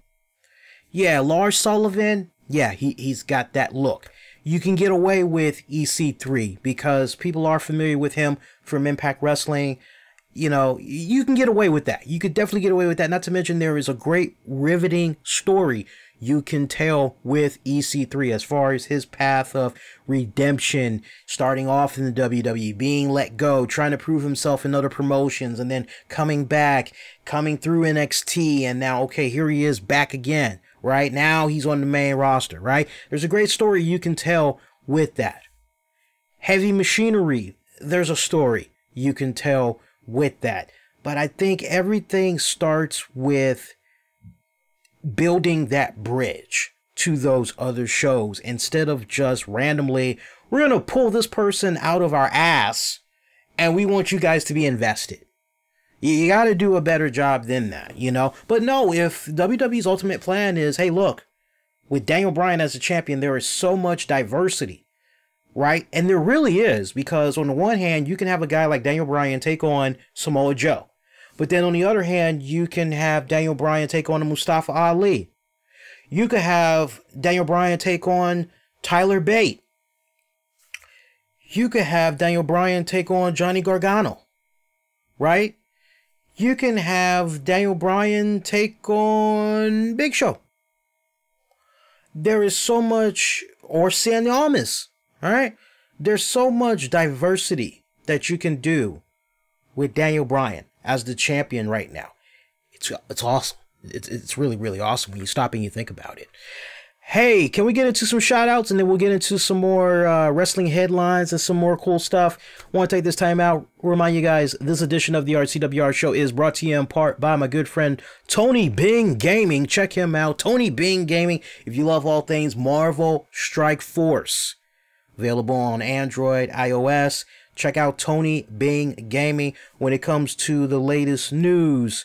Maybe you want to know what's going on with future game patch updates or upcoming characters, how to pass certain raid modes, blitz modes. Tony Bing Gaming, he's the man you want. Look him up on youtube.com. Tony Bing Gaming. Also support him on Patreon. Patreon.com/Tony Bing Gaming. Speaking of Patreon, did you know the RCWR Show is on Patreon? Patreon.com/the RCWR Show. 5 smackaroos a month gets you access to bonus audio and video content. We've got the exclusive 30 with Lee series covering movies, vintage, present, little hidden gems, all kinds of stuff that we talk about on there. You also got Wrestling with the Topics, hosted by me and the missus. We go a little bit all over the place on that show. Bonus exclusive episodes of the RCWR Show you're not going to be able to find anywhere else. 5 smackaroos a month. You get access to all of that. Great content. You got hours of content that's available right now. Best part, if after the month is over, you don't want to, you're not feeling it, you can always just say, anyway, I can get a refund, you get a refund. So you got a lot to gain and very little to lose, quite honestly. So do consider being a Patreon member. Patreon.com/RCWR Show. Also, the RCWR Show with Lee Sanders is brought to you in part by KDog618. He's got a YouTube channel. Check him out if you love all things military and gaming, as he posts his military clips and gaming clips. Check him out on YouTube. That's KDog618. That's spelled KDAWG618, KDog618 on YouTube.com. We're also brought to you in part by 25cab.com. Stop being ripped off by companies like Uber and Lyft. If you are a driver and you believe that drivers should be able to keep 100% of their rideshare profits, then it's time for you to join the revolution. 25cab.com. Also brought to you in part by iPayTotal.com. Orange Slice, a new and healthy way to quench your thirst. It's bursting with delicious flavors, and it's very, very healthy. You don't have to feel bad as far as the carbs and the sugar goes. Grab yourself a slice. It is out right now. OnlineLoans.deals. If you are a student or a former student, you need help with your student loans. You got to get that advice as far as how do I go about making these affordable payments while I'm trying to juggle life. I think I'm at that point right now where maybe I need to consolidate this loan I did or these loans I did. Check out OnlineLoans.deals, useful information. And Savory and Well Seasoning. Great seasoning sets available at great prices. Get yours for a great deal this holiday season. Still plenty of time. It's on Amazon.com. And hey, man, you might be able to make it if you're an Amazon Prime member. You've got until I think the 23rd, because I was watching the news today. I believe you have until the 23rd to guarantee that your items will be able to get to your home by Christmas. So check all those good people out. You missed all of this info. It's available in the episode description of this episode. Also, I'm just going to hammer it out right now. Let me wrap this up, and then we'll be done with our plugs for tonight. Shout out to our Patreon members. Michael Wolf, John Davis, my good buddy Anthony Missionary Thomas of Wrestling Soup. Shout out to you, buddy. And Joe Raymond Jr. All right, let's rock and roll. Let's keep on going. Get into a couple of more topics here. Only a couple more topics we got to get into, and the show's pretty much in the books. Man, time has really flown tonight.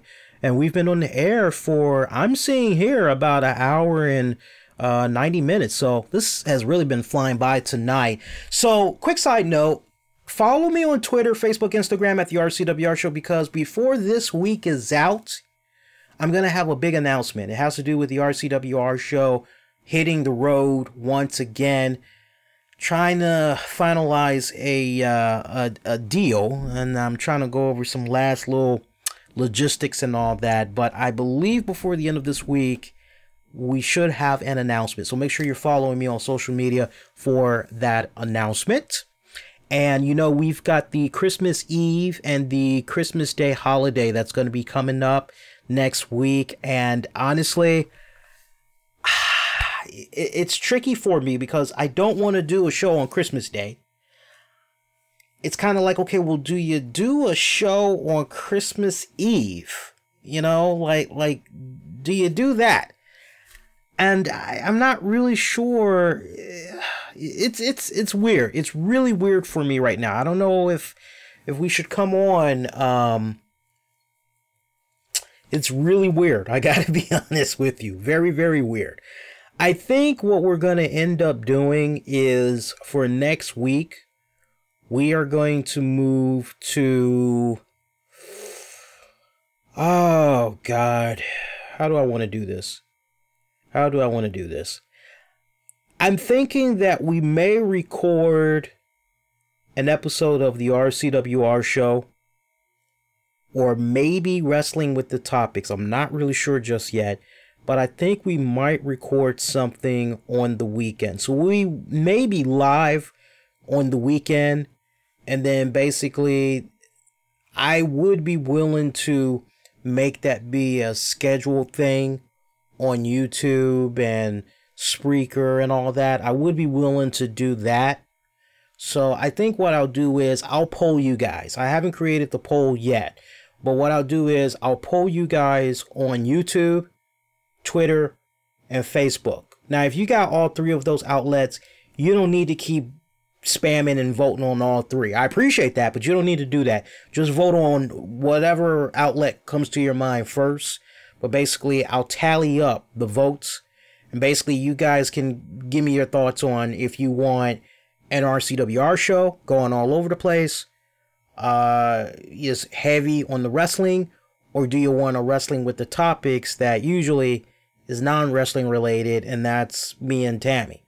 So you guys will have to vote, and whatever you guys decide, that's what we'll record this weekend, and we'll schedule that in place of the RCWR show for next Tuesday. That way, because I can just schedule an episode, and I don't even need to be in front of the computer. I can just schedule it. It'll go off when it's supposed to, and that's it. So we'll see what we can do with that. And New Year's, that's going to be really tricky as well, because you got New Year's Eve, and then you got New Year's Day, and, you know, I'm not exactly like, you know. So I think what I might end up doing, I think the week of New Year's, I think we might, for that respective week only, I think we may just go on ahead and come on live Wednesday, January 2nd. So let's get through the Christmas week first, and then we'll worry about the New Year's coming up. All right, so a couple of more news tidbits I wanted to get into here. Look, if you're following me on social media, you know one of my favorite wrestlers that I enjoy, and it's been as of late. It's been as of late. I've really taken a strong liking to her. Finally was able to see her debut on Impact Wrestling, and I've been an instant fan of hers ever since. I'm talking about Jordynne Grace. I love this woman. She, you know, for 22 years of age, this kid is really going places. She really is. She impresses the hell out of me. She is a fast learner, and I tell you, she's got the strength, she's got the beauty, she's got the poise, the confidence. I love everything that's coming about her, and I see nothing but good things happening for her in her respective career. All she got to do, keep her nose clean, make sure she's staying around the right circle of friends, and sister will definitely be going places. And it's so funny because I remember I was talking about her on Facebook, and my pretend brother, Brian, you know, he was like, oh man, yeah, she is fucking awesome, isn't she? I'm like, yeah, dude. I'm like, she really, really is. And not one time did we bring up, oh, she's so thick and sexy. And, you know, we didn't do that. I mean, is she pretty? Yeah, but, you know, it's kind of like, I guess for me and Brian, because we're older guys, it's just, okay, so how's she doing in the ring? You know, it's like that. So it was really nice when I took a step back a couple of days later. I wasn't even going to talk about Jordynne Grace on the show tonight, but some interesting little tidbit of news had went down with her. And when it went down, I was legitimately pissed off, and I had already planned on talking about it when I had heard about this. And it's kind of funny how it's not really picking up that much traction just yet. But look, here's what went down. So Jordynne Grace, she had shared this tweet, or maybe it was a Facebook private message. I'm not sure what it was, but there was a message that she had received, and she had showed it to everybody. Now, if you're following Jordynne Grace, you know that she has done 2 editions so far of private DMs that she's received. And it is some of the most funniest, hilarious shit that they are like sending to her. I mean, want to have sex, you know, dick pics, all that crap. And she does a really good job in just laughing her ass off at this stuff, right? So this girl really coming up in Impact Wrestling, one of the best signees this year, I feel, that Impact Wrestling has been able to do. Yeah, so this fan decided he wanted to interact with her. So the first message that he posts, this was Saturday, 1:30 p.m. I'm not sure if that's Eastern or Western, but it's Saturday at 1:30 p.m. He says to her, "Hi, you are so beautiful." Okay, nothing wrong with that. She didn't reply. Me personally, if I'm going to give a compliment, I don't need to send a private message. I can just at them and say, "Hey, been checking you out. Love what you're doing. Very beautiful. Hey, you know, keep doing what you're doing." There's no reason to send a private message. You know, that's not unique in any type of way. As far as I'm concerned, DMs, close friends, colleagues, booking opportunities, yeah. Otherwise, comment like that, whatever. She decided to not reply. Now, you know what? For all we know, maybe it's a situation where she's super fucking busy. I'm sure she would be the first to tell you she gets DMs all the time. And if you've read her DM books, she is bombarded with stuff. Okay? So, all right. Give her the benefit of the doubt. Maybe she just didn't have time to get around to it because, I don't know, she's doing stuff. Second message comes the next day, Sunday, 7:29 p.m. Cat goes, "Hi." Okay. She still doesn't reply. Hey, girl's busy, right? That's how life is sometimes. Life of a wrestler. Nothing personal. Finally, you go to another DM at 10:53 p.m. I believe this was the very next day. Yeah, the very next day. All right. So over the course of basically like 3 days. And I quote, "I think you should lose some weight. You're fat. And then you should try to go to WWE." God bless Grace. Yeah, she tweeted this out, screenshot the DM, and she said, "Interesting turn of events." That's all she said. Interesting turn of events. And when she tweeted this, I just happened to be up because when she tweeted this, let me look here. Yeah, this was on Monday, and by the time I saw it, it was a little bit after 2 in the afternoon. I just happened to be up in front of the computer. Not up like I just woke up from a nap. I just happened to be up, you know, moving around. I was actually doing some stuff on the computer, doing some editing and all that, and I was taking a break, and I'm like, let me see what's going on here. And I see this, and I forgot what I said, but I was like, that asshole, like, seriously, like this is how we're gonna act. And I appreciate her not going the route of bashing this person, or because she would have been well within her right. I always say, and I've lived by this philosophy for many years now, treat people the way you want to be treated. I would think with respect. That's what, like, I've always been saying. I've always said that. And for me, the way this fan came off, I mean, let's call it for what it is. You're upset because you did not get a reply, and since you did not get a reply, you decided, okay, well, you know what? I'm going to be mean and I'm going to be spiteful. That's how I'm going to handle this. You don't want to reply to me? Well, fuck you, bitch. Fuck you. I think you're ugly. I think you need to lose some fucking weight. And, you know, and it's like, how old are you? Like, seriously, are you 14 or something? Like seriously, where's your profile pic? I'm very curious. I bet you he has a Batman avatar or a Pokemon avatar or some stupid little shit like that. I bet you he's a kid. And if he's not a kid and he's like past his 20s, that looks really, really, really fucking pressed. And anybody that takes the time out to try to interact with Jordynne Grace on social media, or at least is checking out the stuff that she posts. She's actually one of my favorites that I like to check up on and see what she's up to, because she's always traveling, her and her boyfriend. And I love all the pictures that they post. There's one picture that she posted where she hadn't drunk in a while, or drank in a while, I should say. And she looked lit. She's sharing a photo bomb with her man, and they both look lit as fuck. And I couldn't help but laugh my ass off because I know that look. I've been there a couple of times. I was trying to be there over the weekend, but I was told, nope, you got to wait till New Year's. And it's like, okay, New Year's it is. But she's very interesting. She's one of the cool people that, like, okay, let me see what's going on. She's always doing something really cool. So I find that very fascinating that somebody would go this route of being a dick. And to the point, I mean, look, can I, I'm sure she wouldn't mind this. I'm sure she would not mind this. And I chose what I felt was the most appropriate pictures to show to you guys, right?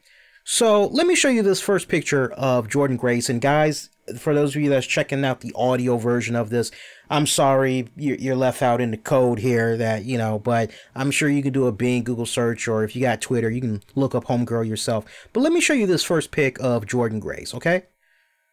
Okay, so this was a picture of her that she posted on Twitter. She was on a nice cruise with her man, all right?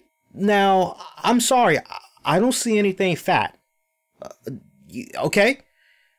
I mean, no disrespect to her man, but I'm going to give a compliment. I think she has a very nice shape. Me being the type of guy that I am, I don't like my women bony. I don't like a woman that's got a pancake butt and ain't got no boobies, okay? I gotta have something to grab on, all right? I like it thick, okay? I'm a big boy. I admit that. I'm a big husky boy. I like my women thick. And for me, I like that, okay? That's cool. So I don't see anything about fat, okay? Now let me show you this next pic. Here she is getting her workout on at the gym, okay? I don't see anything fat. I don't see anything atrocious. And if anything, I just see someone that is thick. And when you look at her workout regime, you're kind of going, okay, well, you know, she's calling herself Big Mama Pump and other stuff. So it's like, okay, I don't get it. Like, why, you know, I get it. We're trolling. You didn't have it your way. And as a result of that, you decide you want to be a dick. I get that. But, you know, this whole notion of, and I see this every single time I fucking turn around, and it drives me fucking crazy, right? Everybody likes to go with this whole notion, right? Lose some weight, or go hit the gym and put on some muscle bulk, and then go to the WWE. Well, you know, newsflash, dummy, yeah. It's a little hard to do that when you're contractually obligated already to a promotion. And in this case, for Jordynne Grace, she's with Impact Wrestling. And any other promotions that she's going to be working for, it has to meet approval. From the standpoint of, okay, you're not going to appear on DVD or anything like that. You know, you're not going to, okay, because, you know, we want to kind of get a little bit of that revenue too, if possible. Like everything's got to be cleared first to a degree, right? So to an extent, she's free to do what she wants to do, and so are the rest of the talents. But it's, you know, it's not pick up the fucking phone. Hey, WWE, I just wanted to know if you might have been interested in me. You know, I was trying to see if you guys were hiring, because I'd love to have a job. What do you say? It doesn't work like that. This whole notion of picking up the fucking phone and, you know, yeah, you know, go to WWE, go to TNA, go to New Japan. It doesn't work like that. First off, that promotion has to have interest in you. Second of all, you can't have any type of current, like, obligations to any other promotions. It depends on how your contract is structured for whatever promotions that you're working for. Use some common fucking sense, people. Like I said, I wouldn't be surprised if this cat was like 14 years old or some shit like that. Anyway, Jordynne, keep doing your thing. Keep doing your thing. Keep rocking and rolling. Block the negativity. If it ain't about positivity, man, just block it, mute it. Keep on doing you, and you'll be all right. You'll be all right. All right, keep rocking, keep it rolling, man. That's what I always say. Justin Credible. Oh, yeah. This is a guy that we've been following off and on for a couple of years now. We just talked about this guy, I want to say, last week. I mean, we've been talking about him for, like, the past 2 weeks now. And it was brought to my attention that Justin Credible's family, or a friend, somebody, excuse me, had decided they were going to go on ahead and they were going to create a go fuck me campaign. I'm sorry. I'm sorry. That was a slip. I didn't mean to say that. I meant to say a GoFundMe campaign. Go fuck me. Well, in this case, maybe they should change it to Go Fuck Yourself campaign. But no, I've been talking about Justin Credible like every single time this guy has been in the news, not just this year, just over the course of the past couple of years. We've always brought him up. And he's definitely was one of my favorites with regards to ECW and everything. And somebody had took the time out to make a GoFundMe campaign for him. And I want to read this to you guys.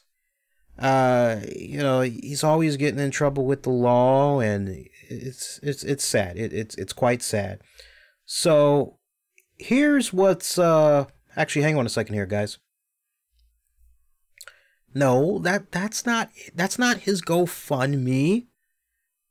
That's not his. Hang on a second here, guys. I'm trying to see if I can find it real quick. It's really hard to find it now. Hang on. I did a Bing search just now, and I can't find it all of a sudden. So that's like really fucking weird. Hang on here. I'll just say Justin Credible. Now I'm trying to do a Twitter search here. So you guys got to bear with me. I don't need anybody to send me a link. I'm actually going to... I think I've got it. Somebody may have just sent me a link. Hang on, guys. Hang on. Somebody might have just hooked me up. No. No. Hang on. There we go. Oh! No. Where is it? Actually, I might need help from you guys in the chat because I'm not able to find it now. Let me see here. Hang on here, guys. Nope. Bear with me. Yeah, because I want to read what it had said, and I want to give a new update. So hang on a second. And we'll find this out real quick. I'll just edit this once I'm done with the show here. There we go. I got it now, guys. We're good. All right, so here it goes. Wow. And when was this created? Okay, so this was created on December the 16th, and here we are right now, East Coast time. It's now Wednesday morning of December 19th, 2018. Nobody has donated yet. I can send you guys a screenshot right now. You guys in the chat, you can go look this up right now. As a matter of fact, those of you in Discord, I mean, to each its own. If you want to help out, to each its own. But before you send your money, listen to what I have to say, and then we'll pretty much go from there. All right. So there's the link for you guys in Discord there. All right. So it reads as follows. And you know that no donations have kicked in yet because it says under donations, right hand side, no donations yet. Help launch this campaign and become the first donor. And this was created by a guy named Jay Miller. And who is Jay Miller? Jay Miller has no track record of making no donations, 0 raised from sharing, 0 campaigns started. Okay, so remember that. All right, so this reads as follows. At this point, the entire wrestling community knows the struggles of PJ Palaco, aka Justin Credible, has been through in the last year. He has very publicly been battling his issues on top of his wife's cancer diagnosis. The Palaco family would like to have PJ home for the holidays. The sad reality is that his wife may not get another holiday with him.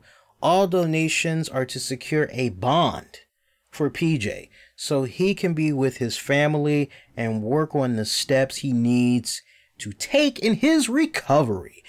Hey, shout out to Kevin Castle and Don Tony. Kevin Castle, good dude. Love that. That's my buddy. That's my Twitter buddy. Love him. Great minds think alike. I tell you, he's a lot older than me, but I feel like I'm an old soul when I find out, like, me and him and the type of cool stuff that me and him are into. We're like into a lot of the same cool shit.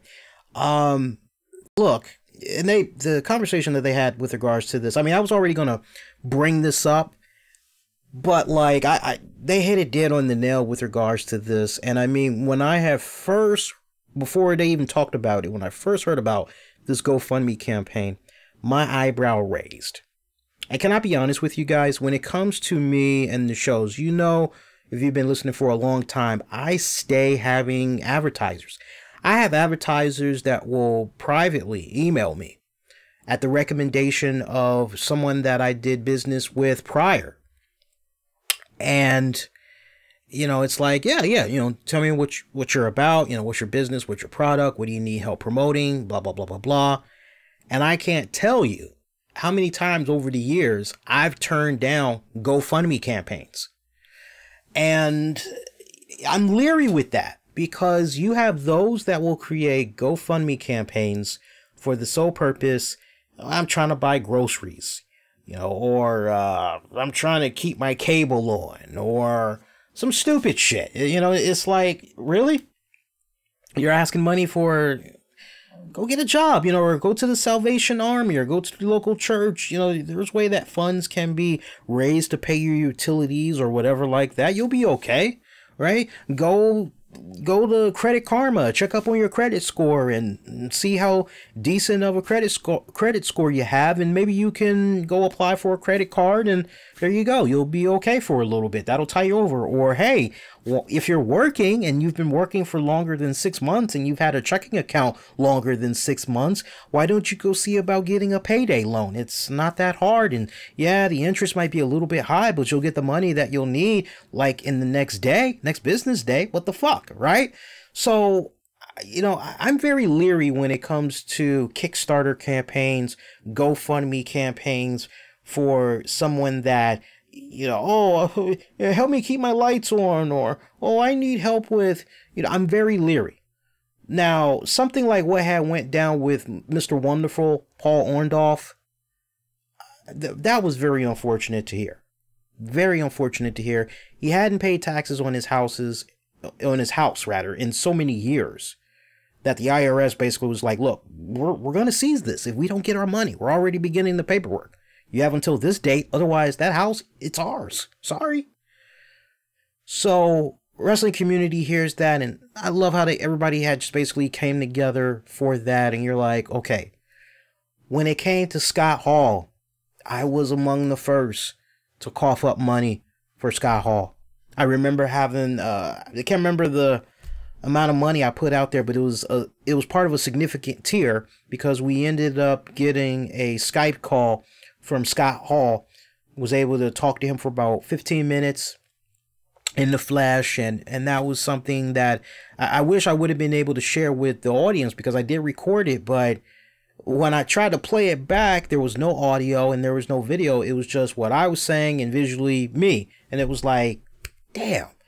But that's a memory that, like, you know, some things are better left not seen for the public, and that's kind of one of those. That's a good memory, you know. You don't need a phone, be recording and all that shit. That's a good memory you can keep with you forever.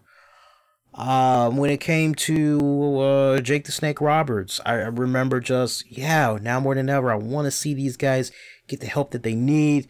And when I heard that they hooked up with Diamond Dallas Page, I'm going, okay, well, if anybody can help get these guys' lives turned around, it's Diamond. Yeah, I'm for this. I believe. I really do. And God bless them. Knock on wood. They've been trying their best. They have been trying their best. Really. I mean, so many times it seemed like they were down and out, but for the better, they've been doing a really good job for the most part, right?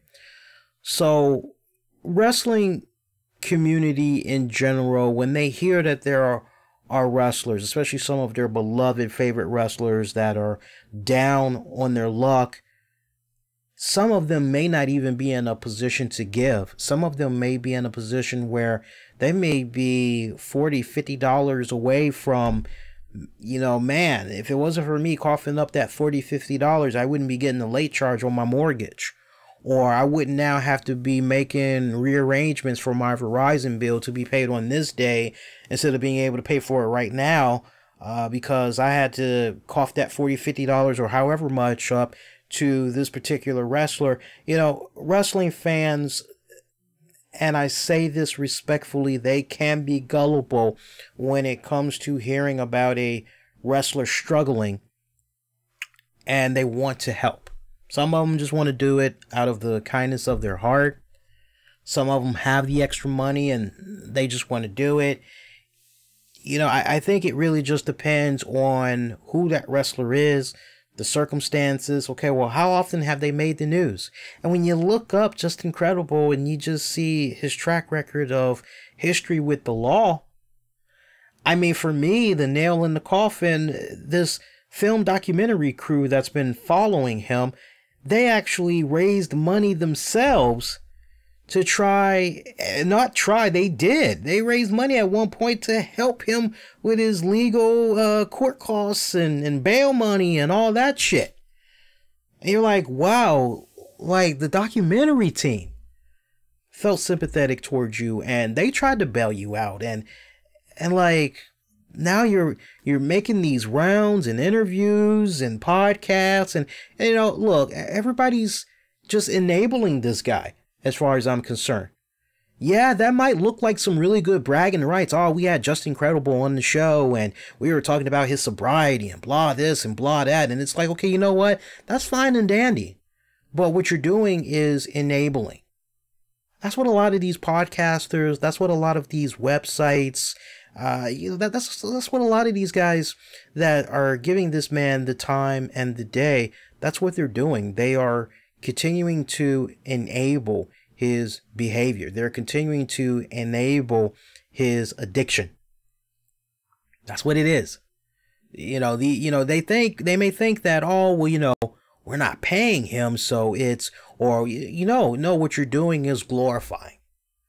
Obviously, this man is having some serious problems. He's got some serious demons that he needs to conquer. And I just really wish that collectively the entire wrestling community, including podcasters, including websites, would just put their foot down and say, hey, look, man, we really would love the opportunity to sit down with you, talk about your career and everything. But, you know, you really should just be focused on sobriety right now. You should really be focused on getting your life in order, and your family needs you now more than ever. Why don't you try us back in a few months once you've found success in being sober for a significant period of time, being drug free for a significant period of time, and then maybe we can sit down and talk about, right? So these wrestling promotions, these podcasters, these websites, I blame all of you. Not so much fans. I actually am very sympathetic towards the wrestling fans, because the wrestling fans, for the most part, they don't know better. They don't. They're not going to go online and, well, before I give you my money, right? Before I kick in this money for your GoFundMe or your Kickstarter, you know, have you had any DUIs? Have you had any arrests? Have you gotten in trouble with the law? Did you beat somebody up recently? They don't have, most of them, they're naive. You know, the best consumer, I've always said, is an educated consumer, right? So the wrestling fans, they don't know better, right? But I think in a case like this, being the fact that here we are now, December 19th, 2018, and not one person has donated a dime to this man's GoFundMe just yet, it's a tale that maybe, just maybe, fans are, you know what, no, in this case, we've heard a lot about this dude, a lot of negative stuff, and yeah, you know what, looks like history is just going to keep on repeating itself. Why are we going there? No. And I mean, $1,500, that's $1,500. I don't understand that. You're telling me, okay, well, look, some sacrifices have to be made. We're just going to have to get the kids one Christmas gift each, and we just don't get anything for ourselves. And all right, let's call up Tommy and let's call up Donnie. And, you know, you can't do a pot pie dinner raffle or bakery sale. You know, you can't. $1,500 is very easy to obtain. You know, it's one thing if you are in a situation where, look, we raise half of $1,500 and we could use help getting the other half to get this guy out so he can be with his family during the holidays. But when you're in this position where, no, we want 100%. Now, some people may, oh, well, it's a low amount. Even more the reason why, like, they never should have been going to GoFundMe. I wouldn't be surprised if close family and friends, if they're kind of giving him the Jerry Lawler treatment, the way Jerry Lawler tried to do his son Brian, which was basically, okay, you know what? No, we're going to put our foot down, and no, this guy really, but see, here's the thing. Jail is not the answer. It's just going to feed his addictions even more, and the end result of it may be very grim. Very grim. So jail is not the answer as well. You know, it has to be about really digging down deep, wanting that sobriety, wanting to be drug free. And listen, you're talking to somebody that grew up in a household where, you know, I experienced firsthand my own mom being a drug addict, you know, and knock on wood, over 20 years later, clean, no problems whatsoever, you know. But you have to, I've seen with my own eyes, you know, the denial. Oh, nothing's wrong. I got it under control. La, la, la, la. I just gotta, you know, and just the steady decline, the isolation, the manipulation of friends, family members left and right, until finally all the doors are shut. And now you got to go at it on your own. And for a lot of people, you got to hit rock bottom. I mean, hardcore rock bottom. And that's exactly what had to happen to my mom. It took my mom to see me come home from school one day to an apartment that was empty, and me bawling out in tears. I was probably 12 going on 13, and I'm bawling out in fucking tears. You know, there's no TV. I have no bed to sleep on. I have no dresser. My comic books are gone. My Magic the Gathering collectible cards, everything gone. Half of my clothes gone. Her bed, all that gone, gone, gone. It took me bawling like a baby and screaming at her, yelling at her that this is it, you know, that she needs help, and me basically telling her, look, I'll go call the cops right now, have them arrest you, and I'd rather go into the foster care. You know, it took me really talking to her like that to make her really realize, oh my God, what am I doing? And that day was the beginning of a new life for her as far as sobriety goes. And for some people, you got to hit that rock bottom before you have that self, oh my God, what the fuck? And then for others, you know, by the time they realize how much damage they've done to themselves, to their body, to their friends, to their family, it's too late. Like, they're about to die, right? Now they can't stop. Even if they wanted to, they can't stop. There's a really good song that I love. I love listening to it from time to time. It's by 9 Inch Nails. It's called Discipline. And when you listen to the lyrics of that one, you know, there was that period there where Trent Reznor, you know, especially when you listen to the With Teeth album, my God, man. Oh, man, yeah. I mean, that With Teeth album in particular. A lot of people look at that 9 Inch Nails album as like his big fucking comeback, but with that album and then like the next 2 albums that he had put out, but Discipline is the one I'm really eyeballing. I think that's off the album. You know what? I've got my iTunes here. I can actually open up my iTunes right now and I can look at it. But that song, Discipline, when you look up the lyrics for that one, I mean, it's clear as fucking day. That song is about being a recovering addict and trying to find the will and the fucking power to, you know, continue on, needing that necessary discipline to continue to kick the fucking demons to the curb, right? And leave them to the curb. Yeah, I've got my iTunes library open right now, and I'm actually looking. That album, where is that here? I've got like every single fucking 9 Inch Nails album here. I keep thinking The Slip. Yep, 2008's The Slip. Look that song up. Really good version. There's actually a rehearsal version that's on YouTube. And that's a killer ass fucking version as well. So, you know, I mean, look, I'm sorry that Justin Credible is not going to be able to spend time with his family possibly this holiday season. But as far as I'm concerned, maybe it's for the better. You know, those kids, they don't need to continue. That wife, for all the health problems that she's having, doesn't need to continue to go through this type of drama.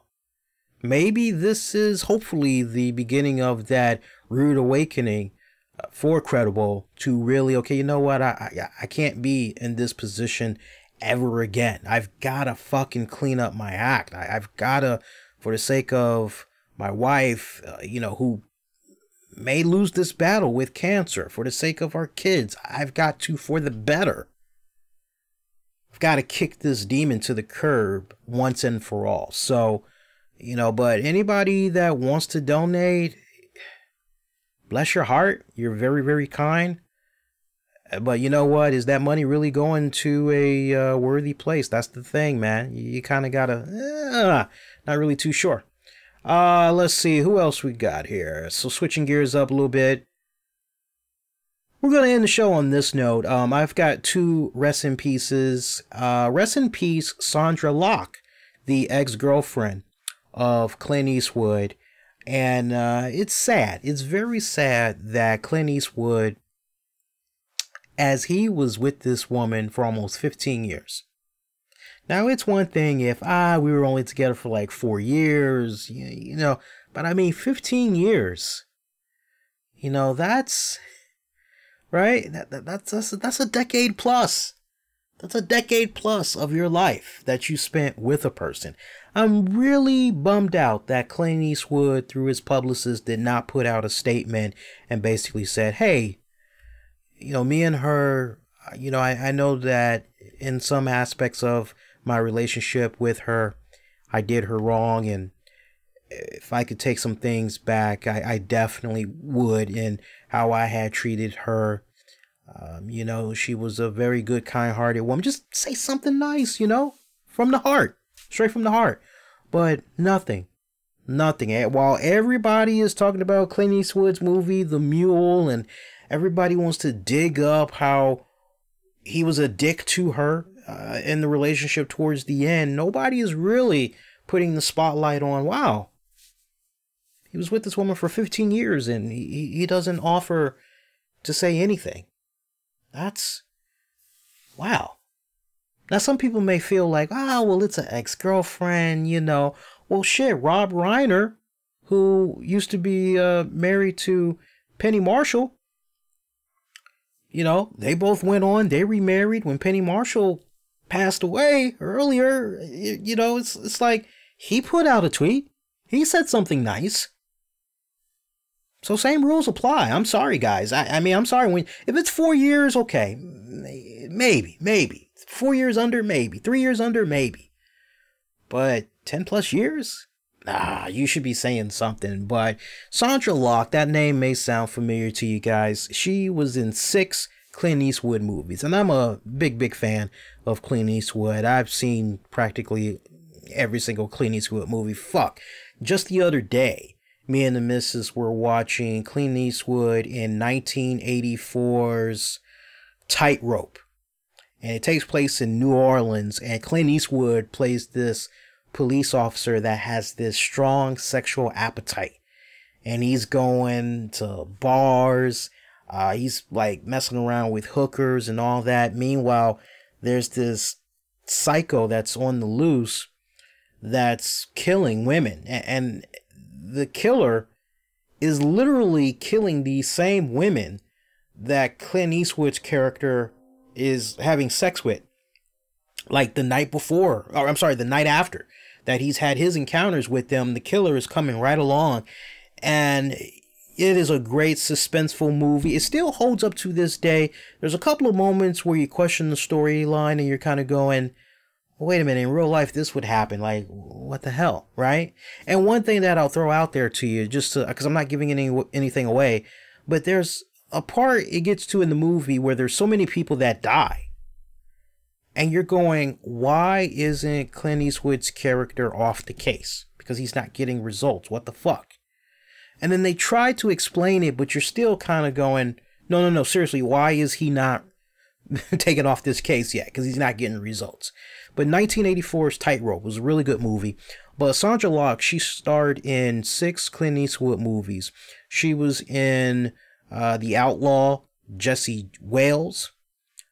She was also in The Gauntlet, Every Which Way But Lose, and its sequel, Any Which Way You Can, Bronco Billy, and for you Dirty Harry fans, she was in Sudden Impact. And it's sad how their relationship had basically came to an end. Basically, 1989 going into 1990, they pretty much had broke up.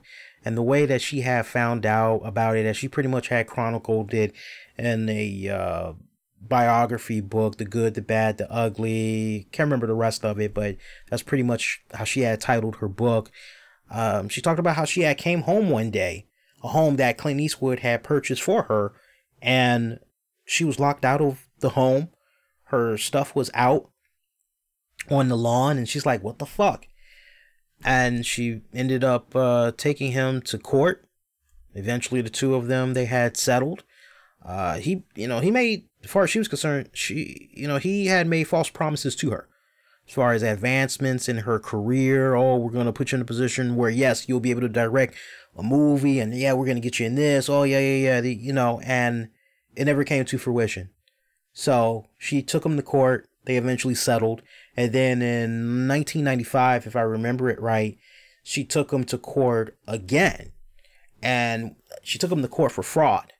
And once again, the two had settled out of court. So I don't know if maybe it's a possibility that because of those two lawsuits that she won, if maybe he's just being a bitter asshole from that standpoint. But to not say anything to date, it's kind of like, well, that fucking sucks, but whatever. Cute little blonde. She was a cute blonde. Pretty tall. Clint's a tall dude, but she was kind of tall too in her own respected right. But rest in peace to her. And also, rest in peace to Penny Marshall. I had put the tweet out about this earlier today. And I was a big fan of her work. I appreciated her as an actress. And by the time I was brought up as a kid growing up in the 80s, the show was already in syndication, but Laverne and Shirley, I remember watching it mainly on the weekends. I remember being out in Chicago, and we used to get Superstation 66, and I remember I used to see Laverne and Shirley on the TV, preferably on the weekends, is when I would usually see it. And I remember that was kind of one of the more cooler times when I would hang out with the family. Usually if it was a situation where if mom and dad were home at the same time, usually my dad wasn't home on Saturdays, like during the day, because he would be out with his boys playing basketball and all that. And me, I was kind of a mama's boy. I wanted to kick back and hang out with the mom. So I remember there would be a lot of weekends where me and the mom would just be kicking back on the sofa, snuggled up. I'd be in between her legs as she would braid my hair, eating popcorn. I used to love it when she would do a sour cream and onion buttered popcorn mix, nice big bowl. And, we would be watching TV. And one of the shows that we would always watch would be Laverne and Shirley. And I want to read to you the names of some movies. And when you hear this list, it's very remarkable as far as I'm concerned. It's very remarkable. Here's the list. 1986 Jumping Jack Flash, Whoopi Goldberg, yeah. 1988's Big, starring Tom Hanks. 1990's Awakenings, one of my all-time favorite Robin Williams movies. Robin Williams was in that. You also had Robert De Niro. 1992's A League of Their Own. 1996, A Preacher's Wife, starring Whitney Houston and Denzel Washington. You know what all of those movies have in common?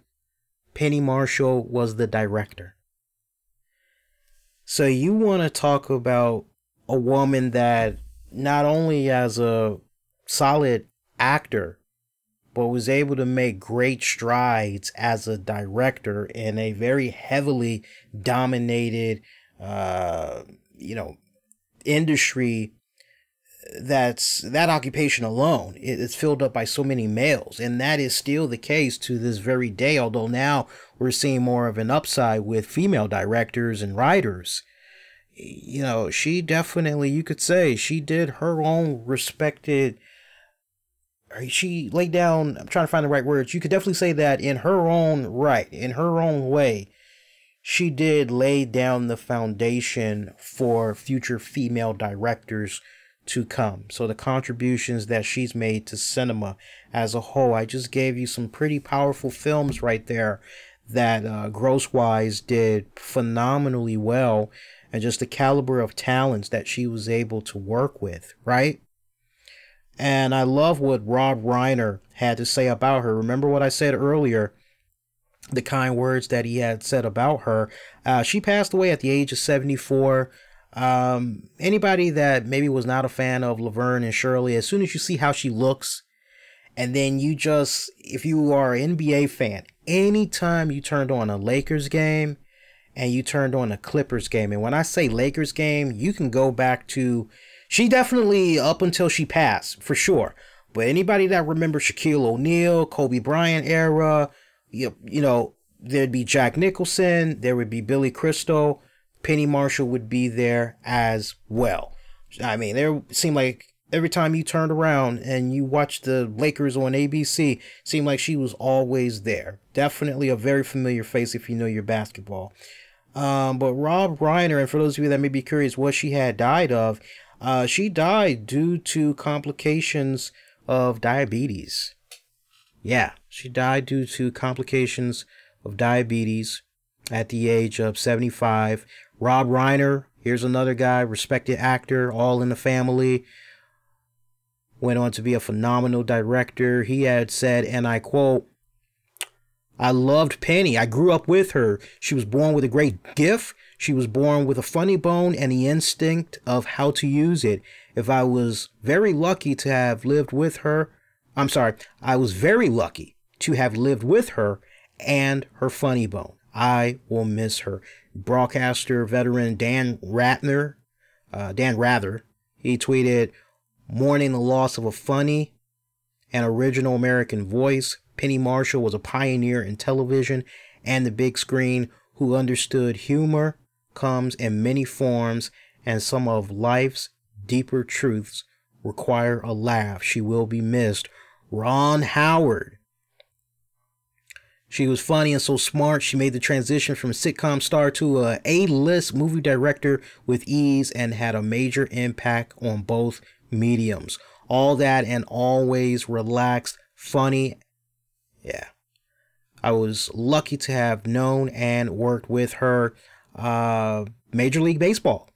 They tweeted, "We joined the baseball community in mourning the passing of Penny Marshall, director of A League of Their Own." Yeah. I mean, timeless movies that I just named to you guys, you know, and she was the director for those, and for practically all of those also has served as the executive producer. So definitely going to be missed tremendously. Definitely is going to be missed. I'm trying to see if we can end the show on a much lighter note for you guys. I didn't mean to kind of go down the Debbie Downer path. Debbie Downer path. Yeah, Cody, I agree. Some people just can't let the past die. I agree. I agree with those sentiments exactly. And I see Cody had left us a kind review over on the Facebook page. Appreciate that, buddy. Most kind. Thank you. I'm trying to see if there's anything else I want to get into. I think that's really it. I think we pretty much... I hate to end it on a Debbie Downer. I'm trying to think if we can maybe end it on a more positive note. Well, look. Next week should be fun. It's going to be Christmas, right? So for those of you, I don't know, if you celebrate Christmas, Merry Christmas, right? And if not, Happy Holidays, yeah? But hopefully you use that time to spend with your loved ones. You know, I'm always reminded with all the ugliness that happens in this world, you know, just when you think you have it bad, there's always somebody that has it just as worse. I kind of want you to have that in the back of your mind as you get ready to go into the Christmas holiday.